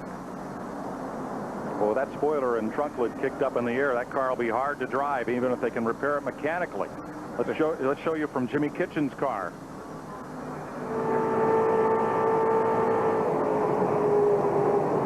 Something must have happened to that car. Looked like smoke from the left rear of Fedowa's car. Might have cut down that tire and sent him into the wall. The track bar broke. That's the pannered rod that runs across the rear end. Right, that's a stabilizer bar to keep the rear end house in line, and it may have broken, and that thing just turned right on the back straightaway there. Of course, that's the car that he wrecked here yesterday in practice, and they rebuilt it. Well, the story we built at the top of the day about rookies lacking experience, Ned, it's not the rookies who've been in trouble today. No, it really hasn't been, Mike. They've done a very good job out here so far, but the veterans are the ones that are really having the problems. And, Buddy, I'm impressed with how rookies like Casey Atwood and Adam Petty have quickly become accepted by the veteran drivers as they make alliances on the racetrack. There's no question about it. Adam Petty's running a premier race. I've never seen anybody adapt to this racetrack like he has this quick. Route team. Mike, they brought Dale Earnhardt Jr. in. They did nothing but clean the grill and put fuel in the car. Now Jeff Green is in. They're going to put tires and fuel on this car to Bill Stevens. Harry Labonte just came in. They changed their minds on the pit stop. Originally, it was for gas only. Then they decided to go right side tires. Already the strategy is beginning to get a little bit more complicated. Dick Berggren. With Joe Nemechek, did blow up? Something broke in the motor. Tough break for our whole Bell South Mobility and the Kia team. We had a good, awesome car. This car won both races last year, and Carl Wagner's doing the motors. Awesome power. Didn't have anything for Randy ourselves, but Little Earnhardt and I were getting teamed up, and we were fixing to put a move on them, and all of a sudden in 3 and 4 there something just filled the car up with smoke. And they shuffled a lot of motors. This was the qualifying engine. Mike Joy? Looks like Dale Earnhardt Jr. led the chase off pit road after this round of stops, and now on fuel, everyone can go the distance to the finish from here. Let's join Greg Gumbel down above Victory Lane. All right, Mike, thank you. While we run under the third caution of the day, we'd like to take a moment to tell you about Bob Siderman. Bob Siderman was an Emmy Award-winning audio engineer who brought the sounds of many sports to CBS viewers, including the Daytona 500. Bob passed away a few months ago. In his honor, John Graham, president of Daytona International Speedway, had a special presentation earlier this week. Bob Siderman was a pioneer in sports audio, and his innovations are now the industry standard. The event he looked forward to the most and considered his biggest challenge was the Daytona 500. Bob's audio work on this race was enjoyed by millions upon millions of viewers since CBS first telecast the Daytona 500 in 1979. He captured all of the sounds of NASCAR, from the starting command to the roar of the race, from the frenzies on pit road to the celebrations in victory lane. He leaves a legacy of total dedication to the great American race. I'm proud to announce that the new CBS Daytona International Speedway broadcast studio, located above Daytona's victory lane, is dedicated to the memory of Bob Siderman.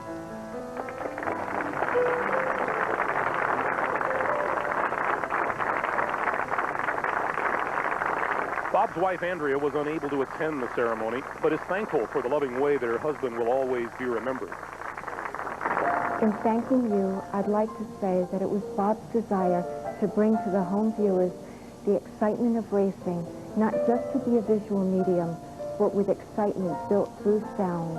He proudly accepted 3 Emmys for racing audio throughout the 20 years of his involvement with the Daytona 500.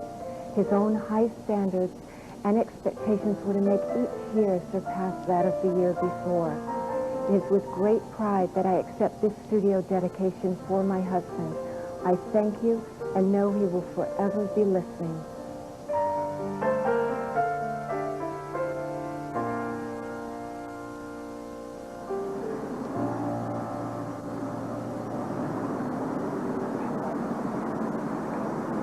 There are over 140 CBS people that work on this telecast here at Daytona. It's an immense production. You only get to meet half a dozen or so of us on Saturdays and Sundays, but there are a lot of folks like Bob Siderman who make this show what it is, and he was one of the best. Update on Andy Santerre, last year's Rookie of the Year. He has a fracture in his lower right leg. Will be flown to Harrisburg, North Carolina, and home for surgery. His wife, Sue, says that Andy is expected to be out of the series for 6 months. Oh, that's too bad. He is such a great race driver and was looking forward to this year so much after his rookie year last year, winning Rookie of the Year honors. Let's get set for the restart. Ned Lyndon Amick did not pit under that caution flag, and he is the leader. Trouble on the start. He did get a good start. Took Earnhardt with him. Earnhardt didn't get squared away in time. Other cars still spinning and sliding down there. Mike McLaughlin made contact with Earnhardt in the grass. He's got damage to his car. And that's Ron Hornaday, number 31. The front of his Chevrolet is destroyed. And as you were saying, Lyndon Amick did not pit, and he just didn't come up to speed. Everybody else was expecting it. Here's Todd Bodine, a lot of damage on his car. And dejection in the pits of the national champion Earnhardt Jr. There's Phil Parsons, number 10, climbing out. Yeah, they were just getting up to speed, and there was contact just before the start-finish line here. See Phil Parsons here rolling around on the grass. Buddy, he had spun almost to a start, and there was a hard hit there as he came down through the grass. He's hurting somewhere.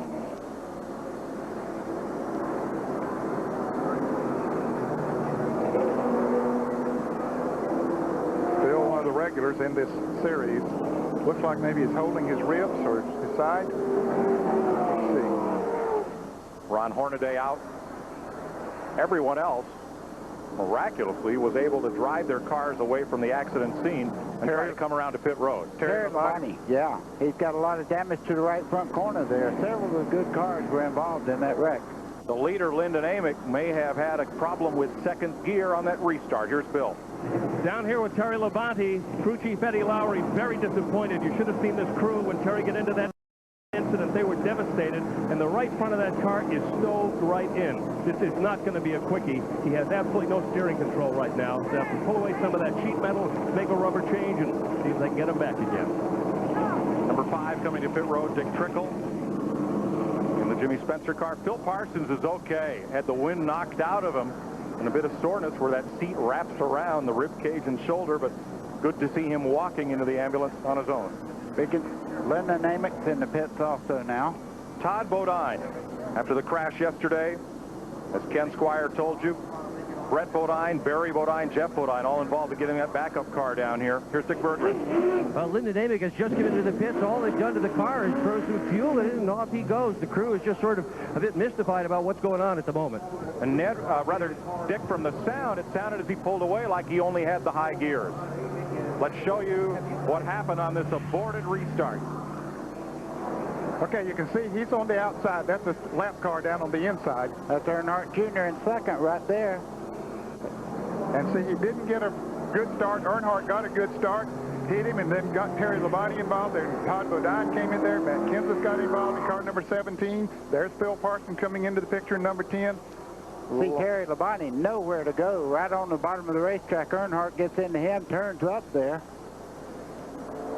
And folks, all it takes is the amount of time to try to get your foot from the gas pedal to the brake pedal. Those cars are running so close together and at such speed. From Mike McLaughlin's root cam. Well, he sees all that smoke. All the way down on the grass, but he gets hit anyway. He thought he had it dodged. And another thing that happens on a situation like that, you're coming down, let's ride down here with Terry Earnhardt to see what happens.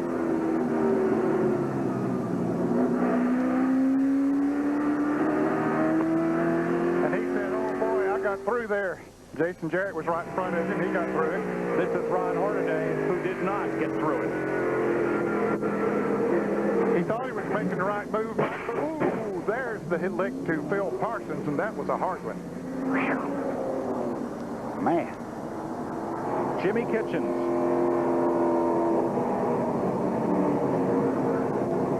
He says, please don't come out in front of me, but he did. That just wailed the left side of Hornaday after Hornaday ran into Phil Parsons. Mike, as I was saying just a moment ago, watch Earnhardt on the high side as he comes along. Great run. Watch him right there. He makes contact into the back of Amit's car, and here he goes around. That collects everybody. Now from the blimp, from the Bud 1 airship, you're going to see Earnhardt's blue car come up right against Amick and try to get away to the right when Amick doesn't come to speed. The blue car is Earnhardt. Here he comes. Now he's going to try to get off him, and Terry Labonte gets in the back of Earnhardt. Exactly. Of course, Terry couldn't see what was going on up there. He was just following Earnhardt. And, boy, that was a mess. Big wreck, not even up to speed. One pinball and a lot of flippers. Hold on to your chair, folks.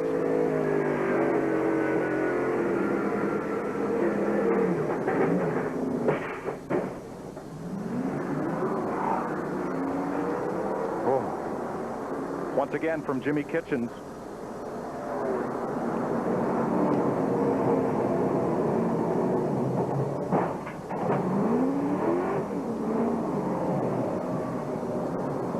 And let's really slow this down from the Bud 1 airship. Now watch the red car. See if he gets into the back there of Earnhardt. Right there. He did, but Earnhardt got in the back of Amick. He was really in the throttle right there, and you say, how do they do that? But you're in the accelerator. You're not on the brake, and you have to react. And when that car is that slow, all of a sudden you're there, and there's no time to react. No, I was saying that just to note the contact, not to fix blame. There's no blame to be placed blame there. at all. No. The only blame is, and he certainly couldn't help it, was Lyndon Amick just didn't get the start that he wanted. Dick Berggren. And let's find out why Lyndon Amick didn't get the start that he wanted. His crew chief, Barry Dodson, will tell us what happened. Yeah, it was a perfect day so far for Scanna and Power Tail, and we got to the lead. Our mileage looked good enough to not stop. We'd already put our last set of stickers on, and the green came out. I told him green flag. He said he hit the gas and something went in the transmission, and we came in and we couldn't change it, so we're just trying to nurse it along, get some points. We don't have any right now, and I hated tore up a bunch of good cars, but it was nobody's fault. Tough day for us, along as well with a lot of others. They lost first and second gear. To Ralph. This is the second time Dale Earnhardt Jr. has been in pit road. The man with the tape is his uncle Danny Earnhardt. This is Dale Earnhardt Sr.'s younger brother. He's taping up the nose. They've always knocked the nose of the top of the hood down so they can get air into the cowl for the engine, and they've lifted the right side of the left side of the car up so they can adjust the toe because they'd already taped the hood down. They couldn't lift the hood up. Now they're watching for the pace car, getting the fender pulled away, and they're going to send him back out here. Still seeing. Terry Labonte just completed his pit stop. They took an air chisel and a hacksaw, and they got the right front fender off, put new tires on the right side, and they even had to take a fist and pound on the rear spoiler to get that back into compliance. But right now, that car is an aerodynamic mess. Adam Petty and Kerry Earnhardt are going to do business together. Something to watch on the restart. They've been talking to each other, and they want to run together and try to get to the top. When we come back, 4 of the front 4 drivers, every one of them are rookies in this race. We'll be right back to Daytona after this. The Budweiser blimp and its Eye in the Sky camera proud to provide you these live shots 1,000 feet above Daytona. As we line up for the restart, 5 rookies at the front of the field, 5 rookies of the race will be up front. When they go back to green flag racing here, there are still 26 cars on the lead lap. Let's have another look at what happened here, and you will see if Lyndon Amick doesn't come to speed. The blue car bumps him, the red car bumps him, and away they go. Dale Earnhardt hard there into the back of Amick. You can see that the Terry Labonte car got in the back of Earnhardt, and this starts the melee. Of course, that was after Earnhardt had hit Lyndon Amick. So it was just a chain reaction situation. How'd you like Ron Hornaday's day job? He thought he had it missed, but look here.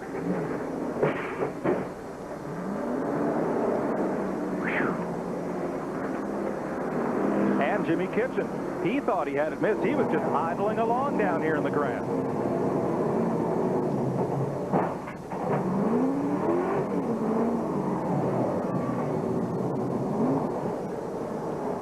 Let's go to Ralph. Mike, it's kind of unusual to be seeing transmission problems on a big super speedway like this. What we found out from talking to some of the crew chiefs is that these guys are running smaller gears so they can get that transmission to turn faster, cut down on the friction in there, and the car will go a couple of tenths quicker. Problem is, the guys are running real high with the engines, and of course they're speed shifting, get them up to speed, and they're just over-exerting all that energy on the transmission. They just can't take it. Green flag, and the leader is Kevin Grubb, who drove in 22 Busch races last year, finished an impressive 2nd at Dover in September, 4th in Rockingham, and 6th at Atlanta. Those strong runs got him recognized by Clarence Brewer, and he's in the Bruco Motorsports number 37 right now in the lead. And Adam Petty hung up there on the outside just for a moment in the 45 car, running 2nd. This car number 57 is Jason Keller. He's 5 laps down. Here comes the 59 of Mike Dillon. Now he's trying to get back in the lead lap. He was 1 lap down. And he may make it here, Ned. Coming along with him, number 32, Jeff Green, looking for the lead. Jeff Green has restarted in 6th place and now all the way up to the lead. Kevin Grubb, 6th different leader today. Sliding back in the pack a bit. Jeff Green is going to lead them around to the stripe. Ken Squire. That Kevin Grubb, gee, just a year ago, you'd find him out at South Boston, Virginia. He says, I try to approach all races the same, whether it's South Boston or Daytona.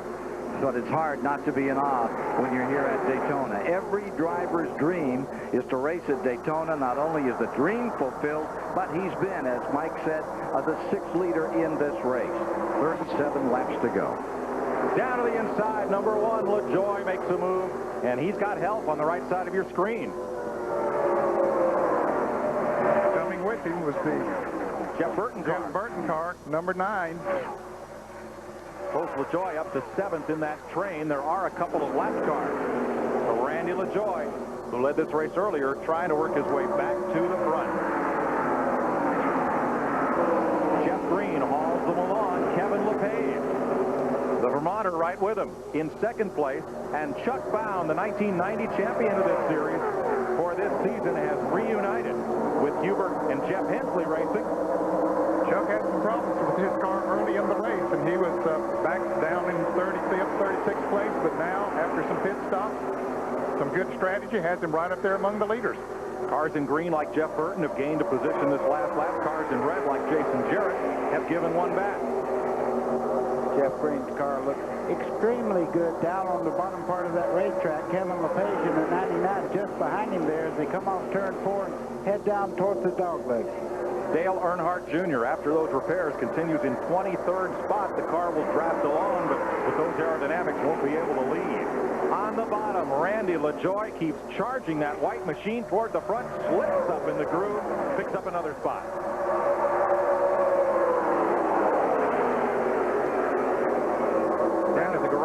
Sometimes they say that LaJoy and his lip both run at 190 miles an hour, but he backs it up on the racetrack. Yeah, he does. He's had a great race car right from the time they unloaded him this week, qualified on the outside pole, and look at him go. Kevin LePage on the outside there, going for the lead on the high side. But here comes LaJoy, second place on the bottom. Going to take that spot away from LePage, who has no drafting help up high. Move LaJoy up into second spot. Yeah, Kevin could see he has good momentum up out of the corner. He just dropped back there just a little bit. There's a little contact there between he and Bound as they headed down towards turn one. And Terry Labonte has brought his car into the pits. Chuck Bound, number 63, won a Busch Series championship 9 years ago. Went to Winston Cup, drove for Bobby Allison, had a bad crash at Pocono. Took him out of racing for a couple of years, but he's come back to the trucks and now to the Busch Series and up toward the front of the field. And Lyndon Namick takes his car behind the wall out of the race. Andy Hillenberg, that green and silver number 18, works the bottom against Kerry Earnhardt, Dale Jr.'s older brother. 13th position is Hillenberg. Now, he struggled early in the race also. They were in for a long time during one of the cautions, made a lot of adjustments on his car, but he's right in the thick of it again. They're behind another rookie, Casey Atwood, in 9th place. And you're riding with Kerry Earnhardt. That's Atwood just ahead from Nashville.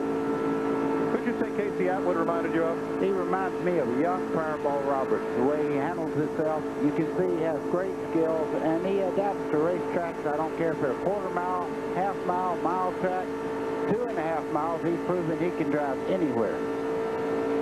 That's Hillenberg, the green car to the inside, and Mike McLaughlin. You saw number 34 moving back up. Now he's on the left side of your screen and bringing last season's runner-up, Matt Kenseth, with him. Excuse me, I noticed Terry Earnhardt got sacked. He did. He's around backwards now, spinning down toward the tri-oval. Jason Jarrett got into Larry Pearson. The other base motorsports car, Tony Raines, is involved. Jeff Fuller is in it. The double zero, Larry Pearson, Dick Trickle, Johnny Benson, and the number 50 is in it as well, Mark Green.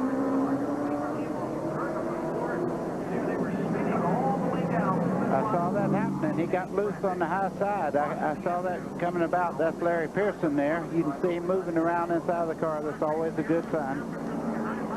Jeff Fuller trying to drive away through the infield grass. Tony Raines is going to climb out. He moves up from the Truck Series to Grand National this year. And there's a lot of damage. Number 33, Jason Jarrett. His Daytona debut will not be all that memorable. No, he had driven along and had stayed in the draft and was just being patient. He was right at the back of this whole pack, but when it all started happening in front of him, nowhere to go. Jeff Fuller has made it to the pits. Number 89. 3 drivers yet to climb out. There is Fuller's car, heavily damaged at the right front. There's Tony Raines' car there. You can see the flap up on the roof there. He's moving around inside and about to climb out. Yeah, I could see him talking to the crew. He's not a happy camper. Number 50, Mark Green, middle of 3 racing brothers. From Owensboro, Kentucky, now getting some aid from the track crew. That's Larry Pearson walking with one of the attendants there. Larry is okay. 2-time Grand National champion. His dad, the 1976 winner of the Daytona 500 and 105 Winston Cup races. There's Tony Raines. Well, let's see what happened, buddy. You were the first to spot it coming out of turn 4. Well, the wreck started way back in the middle of number 3 corner. You can see Matt Kenseth in the 17 on the bottom side. Kerry's on the high side. They make a little touch right there, you see, and that gets the car sideways as he starts off turn 4. I could tell this was going to be big. Pearson double zero spins, gets into the side of Fuller. Racing along the wall there was Green. And the cars like rain slide up the racetrack and into the wall.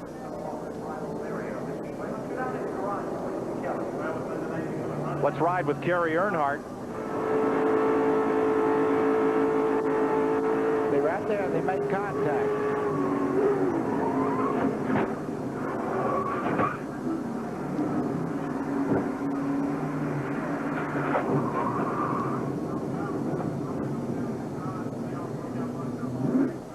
it's been the Grand Crassional Series today. Oh, it sure has.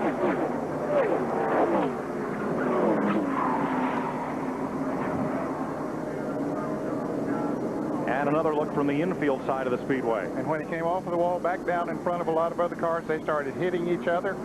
And then the racetrack was just closed up. Nowhere to go. Yeah, Mark Green there in the 50, he had nowhere to go at all. He was just collected up as Kerry went down the wall. He was scrubbing off more speed than the brakes would scrub off on the 50 car of Mark Green. One more look coming out of turn 4 from high atop the roof here.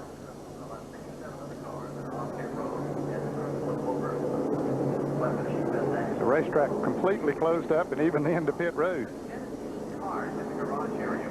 And once again, ride with Kerry Earnhardt. They make contact right there, and that gets him sideways. Now into the outside wall, sliding around, and you can see everybody spinning around him.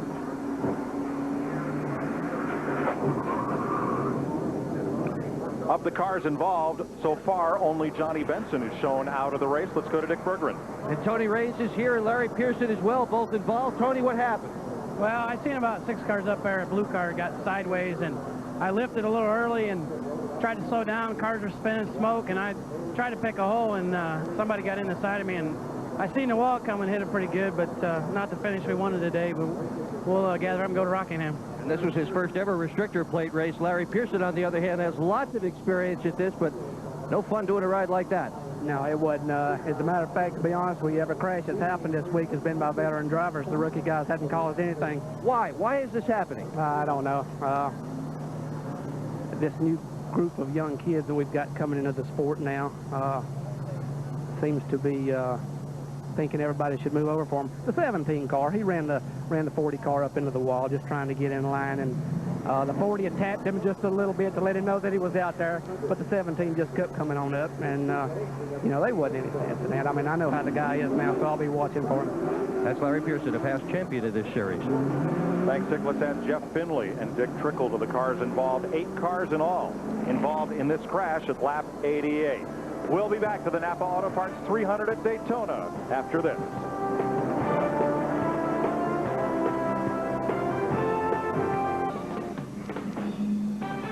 Greg Gumbel back with you above victory lane, which is getting farther and farther away for some drivers. After 91 laps, we've had 7 different leaders. You see the average speed down because we've had 5 cautions worth 21 laps and 15 cars out of the track. They include Purvis, Michael Waltrip, and Andy Santerre in one crash on lap 24. And just a few moments ago, there was another incident on the track which took more of them out as well. And that includes Parsons, Hornaday, Todd Bodine, Raines, and Pearson out on lap 87. It has been a long NAPA Auto Parts 300, getting a little bit longer. 28 laps to go. We'll come back to Daytona right after this. And Ned Jarrett, 93 laps complete. We are under caution for an 8-car wreck at lap 87. Tonight on CBS, all new episodes of your favorite shows, beginning with an all-new Early Edition. Then Sammo Hung and Arsenio Hall are on the trail of a ruthless escaped convict on an all-new martial law. And Chuck Norris in an all-new Walker Texas Ranger. It's all right here tonight on CBS.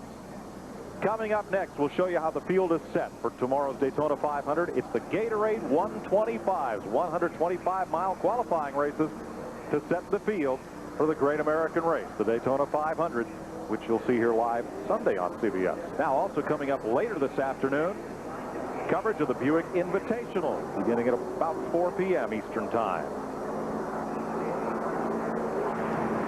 Repairs continue, aerodynamic repairs on Dale Earnhardt Jr.'s car and some of the cars involved in that incident. We'll be right back to Daytona after this.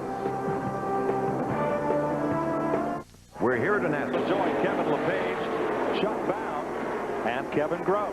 Adam Petty up to 6th place in his first Daytona start. Great drive, and he's just been just in front or just behind all the major wrecks today. He's doing a great job, and I'm sure he has a great spotter up there in his grandfather, Richard Petty. Randy LaJoie gets a draft off of Jeff Green as those 2 cars pull away by about 4 car lengths. Bill Stevens. Lyndon Amick and Todd Bodine both out of the race. You're okay, but disappointed, obviously. Lyndon, you know what happened out there, I guess. Yeah, well, I was up front and got in second gear, was trying to take off there, and got about 7,000 and transmission spun out of it and broke it. And I was trying to wave them off, tell them I was coming off because I was definitely off the pace, and they all got jumped up behind me. I feel sorry for them. I'm happy for Scannon, Powertail, Erickson, all the guys support me. You know, we were up front. That was the biggest thing. We had good pit stops. The guys worked really hard and did a good job with the car.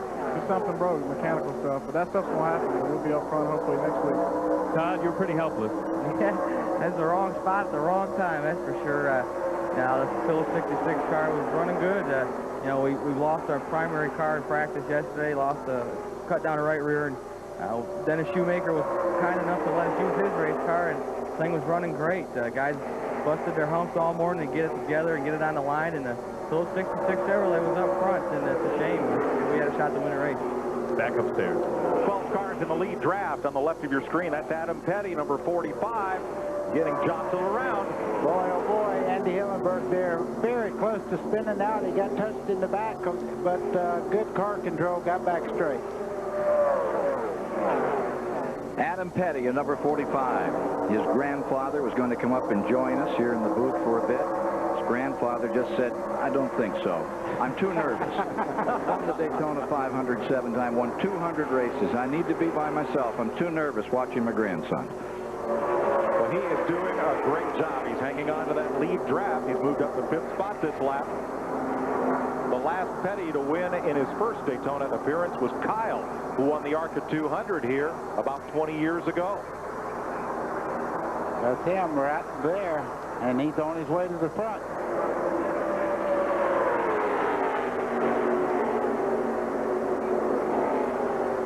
Single file they come. Things have settled down here just a bit.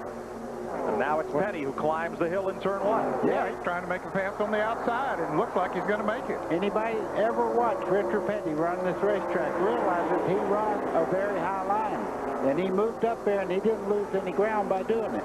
Brad Loney, number 90, went with Petty, while Casey Atwood, 27, makes it 3 wide in the back straightaway. School's out, rookies. Here we go. Chuck Bound almost lost control, is moving around. Adam Petty got touched just a little bit, got sideways also. They are going at it. Did Brett Favre say, let's get it on? That's what they're doing. Getting it on and tearing it off. Fenders, that is. Well, these rookies won't have to worry about who to run with. They are holding their own and doing a great job. The hero in that last little skirmish there was Chuck Bound, because he was in the middle and got completely sideways. 63 is Bound. That's his car. Watch him wiggle right here. Then McLaughlin on the bottom, he moves up right there. And there was not quite room for him to go between Adam Petty and the 90 car, Brad Loney. Here's another look at it. Petty is 45, Bound is 63 in the middle, as Atwood 27 drives underneath, and here comes McLaughlin 34. Right here, they get together. You see him get sideways, and he touches Adam right there. Adam gets back straight. Well, both Adam Petty and Chuck Bound did a great job there because both their cars were hit. For the lead, Randy LaJoie takes it away from Jeff Green. And look who's moved in there just behind him in the 27 car. Casey Atwood in second place. Casey Atwood started this race 18 years old. I think he's about 40 right now. 3 wide again. Adam Petty on the bottom in the 45 there takes a spot away from McLaughlin as they go through. Now, McLaughlin's in the middle part there. That's where all the turbulence is, and you can get sideways in a moment. Andy Hillenberg, 18, passes to the inside, and coming around the outside, Jeff Green, 32, back to the front, and 37, Kevin Grubb. And there's quite a bit of damage to the right side of Kevin Grubb's car. It's amazing that he's running that well. That's the green and blue car, number 37. Here they are, 3 wide once again. They're just not going to separate, Ned. Bowing down on the inside in car number 63. McLaughlin in the middle in car number 34. Kevin LePage on the outside. McLaughlin's car has a lot of damage to it as well in the back. This has allowed 4 cars to break away at the front. LaJoie, Atwood, Kenseth, and Petty. the old man, Randy LaJoie, they call him. And it's Casey Atwood and Adam Petty that are filling up the old man's rearview mirror. This is going to get big. 101 laps complete, 19 to go. We'll be right back. To go in the Napa Auto Parts 300. Randy LaJoie, the old man, rookie Casey Atwood, and Adam Petty call him. And they are right behind him. Atwood in second, Petty in fourth. And last year's series runner-up Matt Kenseth, that black and yellow car, in third. Mike, that's 10 cars right there. Any car in that 10-car pack right there could move up and win this race. I'm telling you, they're very well matched right now. Right now in fifth place is Bobby Hillen. Haven't heard a great deal out of him today, but he's right in the thick of it. He's running fifth at car number 8. And right behind him, number 16, the silver car, Andy Hillenberg, who wasn't even the driver of that car until 3 days ago. Steve Grissom was entered to drive the number 18, but was not eligible for a provisional start in this race. Andrew Hillenberg, who could take a provisional in order to run this race. 14 laps to go. Could a rookie win this race? It could happen.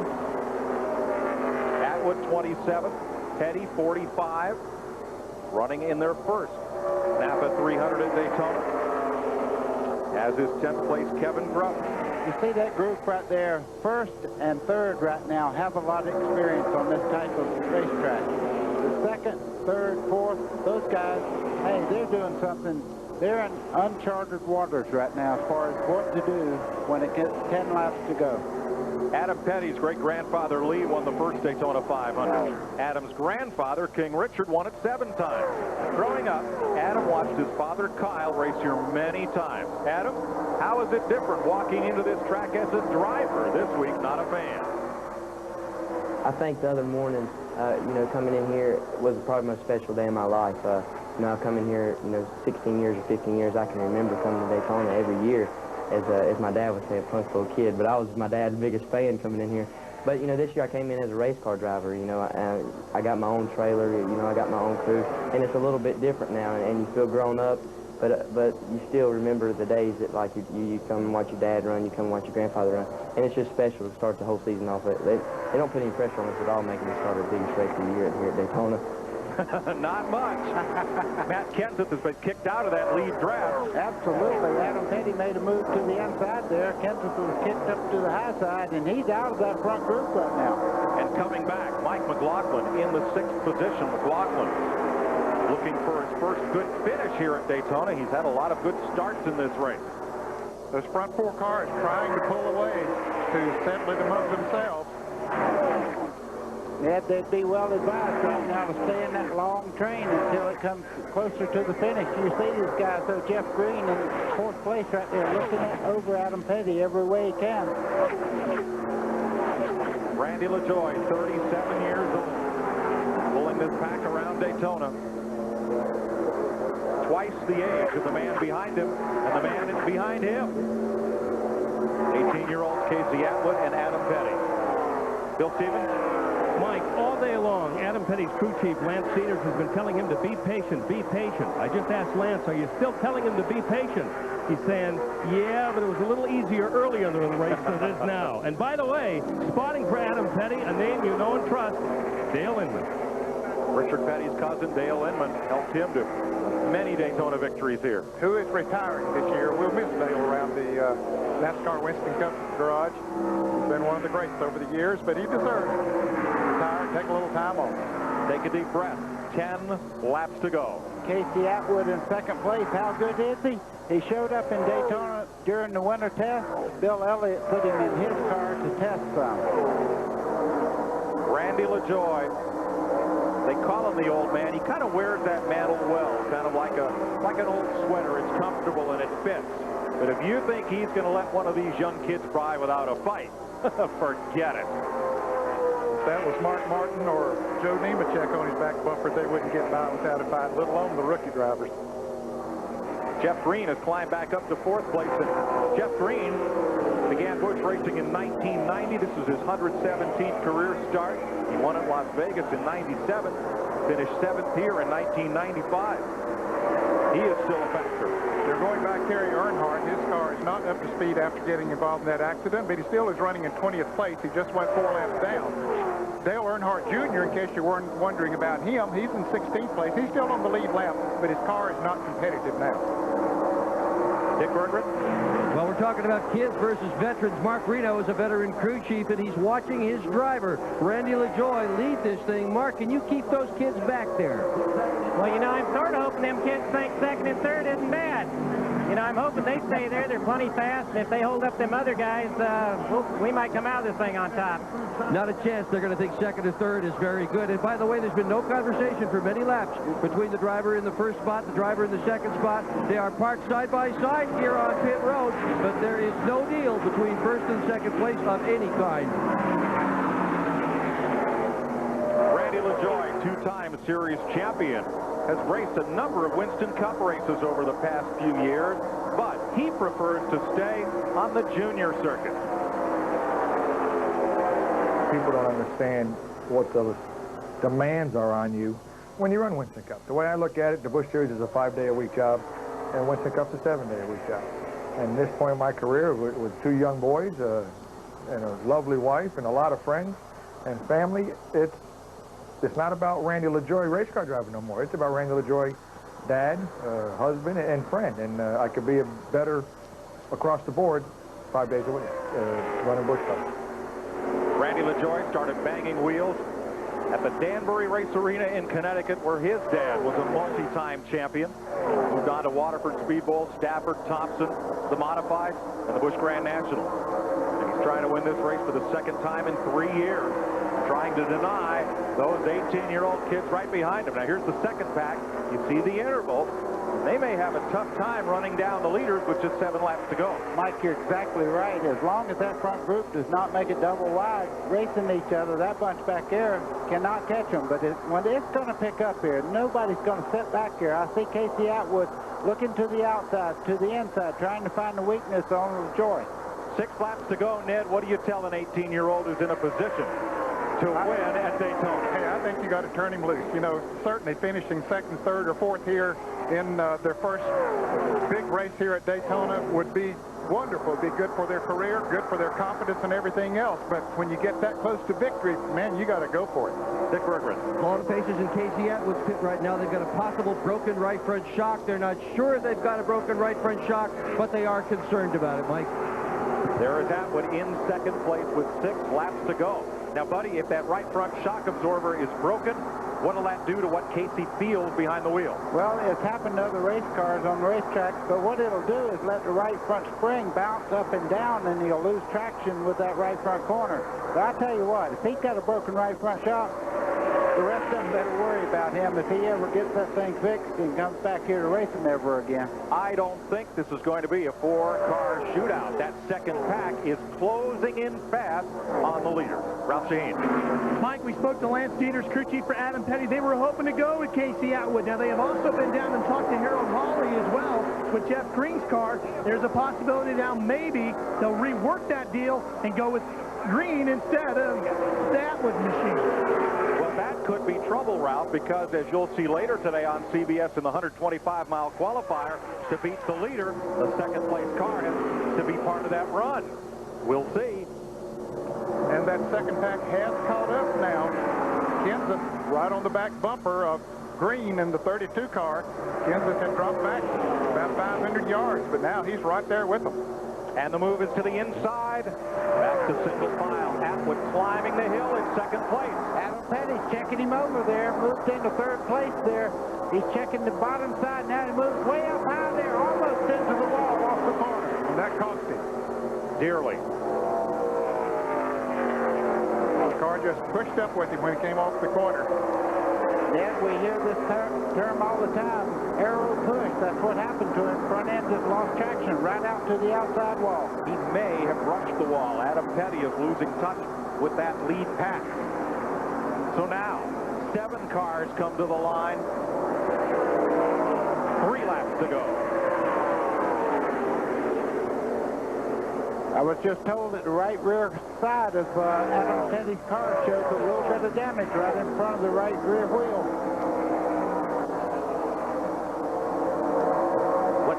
happened to Adam Petty coming off turn 2. You see him on the outside there. Yes, indeed. You could see a little bit of dust fly up as he touched the wall, just so it knocked a little momentum out of the car. That's why he dropped back there. First 5 cars, single file, a change at 7th position. Moving underneath is McLaughlin. Taking the spot from Hillen. That white number 34 McLaughlin is up to 6th. He's one of the fastest cars here. Jeff Green moves to 3rd place now, and he's looking on the outside. Hillenberg in the 18 car and Kenseth are working together trying to make a move back there. 2 laps to go.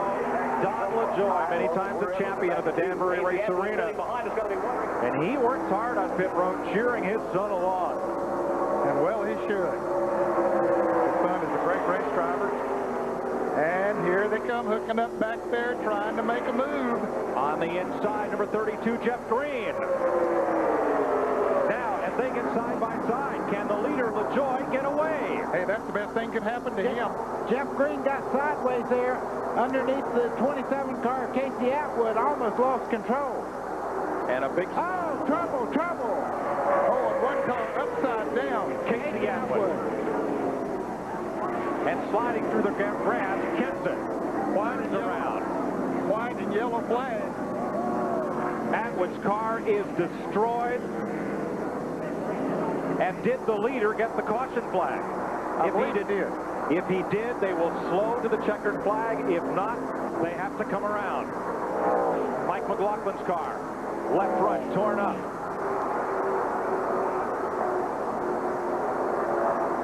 The leaders did get the yellow. So Randy LaJoie, who saw it all unfold in his mirror, can come around to claim his 2nd championship of this race in 3 years. But he's coming around at a pretty good clip. He's not sure of that, Mike. He's racing right back to the flag. And wins it. Randy LaJoie, 2 wins in 3 years. And in the final 5 laps, the 18-year-old rookies learned some hard lessons. The window net is down on Casey Atwood's car. That is a signal that he makes that he is okay. So the rescue crews know that. He is on the radio to his crew right now. Boy, that's good news to hear. Woo. The rest of the field comes by under caution. Jeff Green finishes 2nd. Bobby Hillen, a hard-earned 3rd. Andy Hillenberg 4th. And Adam Petty will finish 5th. Matt Kenseth, Kevin LePage, Kevin Grubb, Jeff Burton, and Chuck Bound will be the top 10. 12 career wins for Randy LaJoie, 8 on the super speedways, 4 on the short tracks. There's Atwood crawling into the ambulance, headed to the care center to get checked over. It's mandatory they go there. That does not mean that he has any problems at all. You have to go to the hospital. And if you look at that car, you can see why that trip to the care center is mandatory. The important part is where Casey Atwood is setting all the roll cages up. Danny Bagwell running 3rd at an accident much like this in yesterday's Dash Series race. You can see the front wheel is gone off of Casey's car, but the roll cage that Buddy was talking about, that's all in this area here. And of course, that's where the driver sits over in this area. So that part held up well. I cannot understand where Adam Petty went during that wreck, but he made it through there. Now, the roll cage in this car comes up and over and virtually surrounds the driver. There are big bars in the doors, and then all along here, you see these bars. That's part of the roll cage structure that connects back to the frame. The driver is really encased in a steel cocoon there, so he's protected as much as possible. And you even have a bar that goes here and back down this way in the center part of the car to keep the middle part of the top from caving in. There's a window net on the left side and one up in the ceiling to help keep the driver contained and safe. Dick Berggren? Jason Ratcliffe is Casey Atwood's crew chief, and this accident happened right in front of you. What is it like to watch your driver flip right in front of your pit? Well, I can't explain it. I'm still pretty shook up right now, but he's okay. He talked to us as soon as the car come to a stop, but I'm still looking for my heart around here somewhere on the ground. It's pretty rough. We had a good shot at it. He did everything he could. We got good engines from Ron Hutter. We want to thank Castrol. we'll get him next time. The most important thing right now is he's okay. Yeah, it sure is. Casey Atwood's all right. Everybody is very relieved about that, Mike. And he'll be credited with 16th place finish, Dick Berggren, 1 lap down. Watch that number 27 car on the left side of your screen. Andy Hillenberg gets in the back of him, and he gets into the outside wall. You can see the 18 car there. The hood's all torn up on it where he got in the back of Casey Atwood. Goes right up and almost over Mike McLaughlin. Comes back down on the back end and then back to the front end.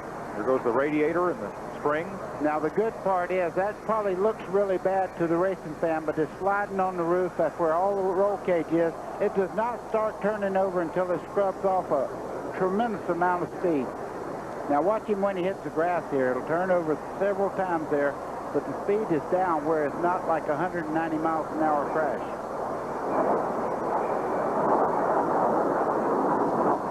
Casey Atwood's Daytona dream ended 1 lap too soon. Watch right here when they make contact. He's in a straight line. Makes contact there without Andy Hillenberg, who was right behind him, run right in the back of him.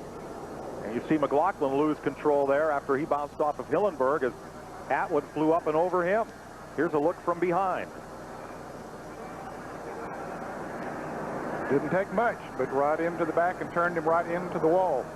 You know, it almost looked like Mike McLaughlin might have been pushing Andy Hillenberg, and he had no way to back off. They were coming down to get the white flag, and certainly were going for it. Watch this. You're riding with Mike McLaughlin. No. No. Definitely Andy Hillenberg got in the back of him. That's all.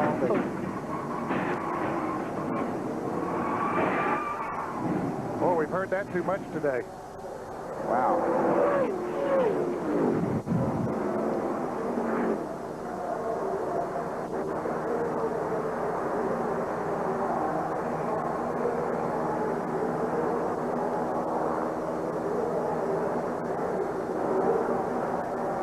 You saw the officials with the caution flag out very quickly as leader Randy LaJoie came to the flag. But as we mentioned, LaJoie not sure if he had passed under the caution or not, came around at speed.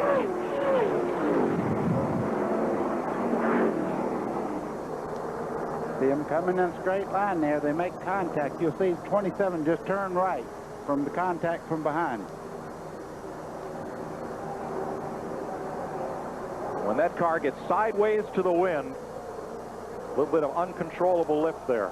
And amazingly, Hillenberg comes on around to finish in 4th place. See the damage to the right front corner, but like you say, Ned, he did make it around. And the best thing that happened to Casey Atwood inside that car is that each one of those impacts took off a little more speed, a little more momentum. Exactly. As it went over and around. If that had happened right there while he was still running 180 miles an hour, it would have been much worse. Wild ride. Let's see from the blimp and see the relationship. That white car, McLaughlin, you see, is a couple of feet back of Hillenberg. They just touch. Boy, what a shot. That tells the story. McLaughlin, 34, almost gets through there.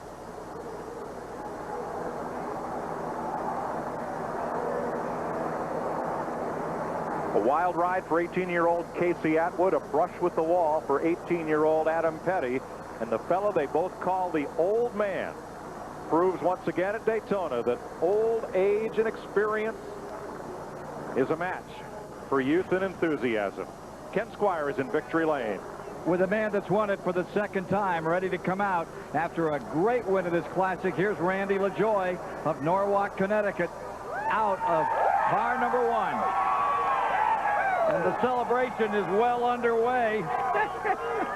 Hey, what a great ride. You did it on fumes in 1997. What did you do it on today? Just plain utter horsepower. And, you know, I got to thank James Finch and Phoenix Construction Racing. These guys are an absolute great race team. You know, we got a couple of great associate sponsors here. We got Bob Evans Restaurant, Sandy King come on this morning. The Edgewater Beach Resorts of Panama City. We're looking for that big one, you know, so hopefully this will bring it on. And, you know, this race team's going for that cup again, and I can't wait to get after it again. What a way to start the Busch season by victory lane here. Did you see any of what was going on behind you? How many times?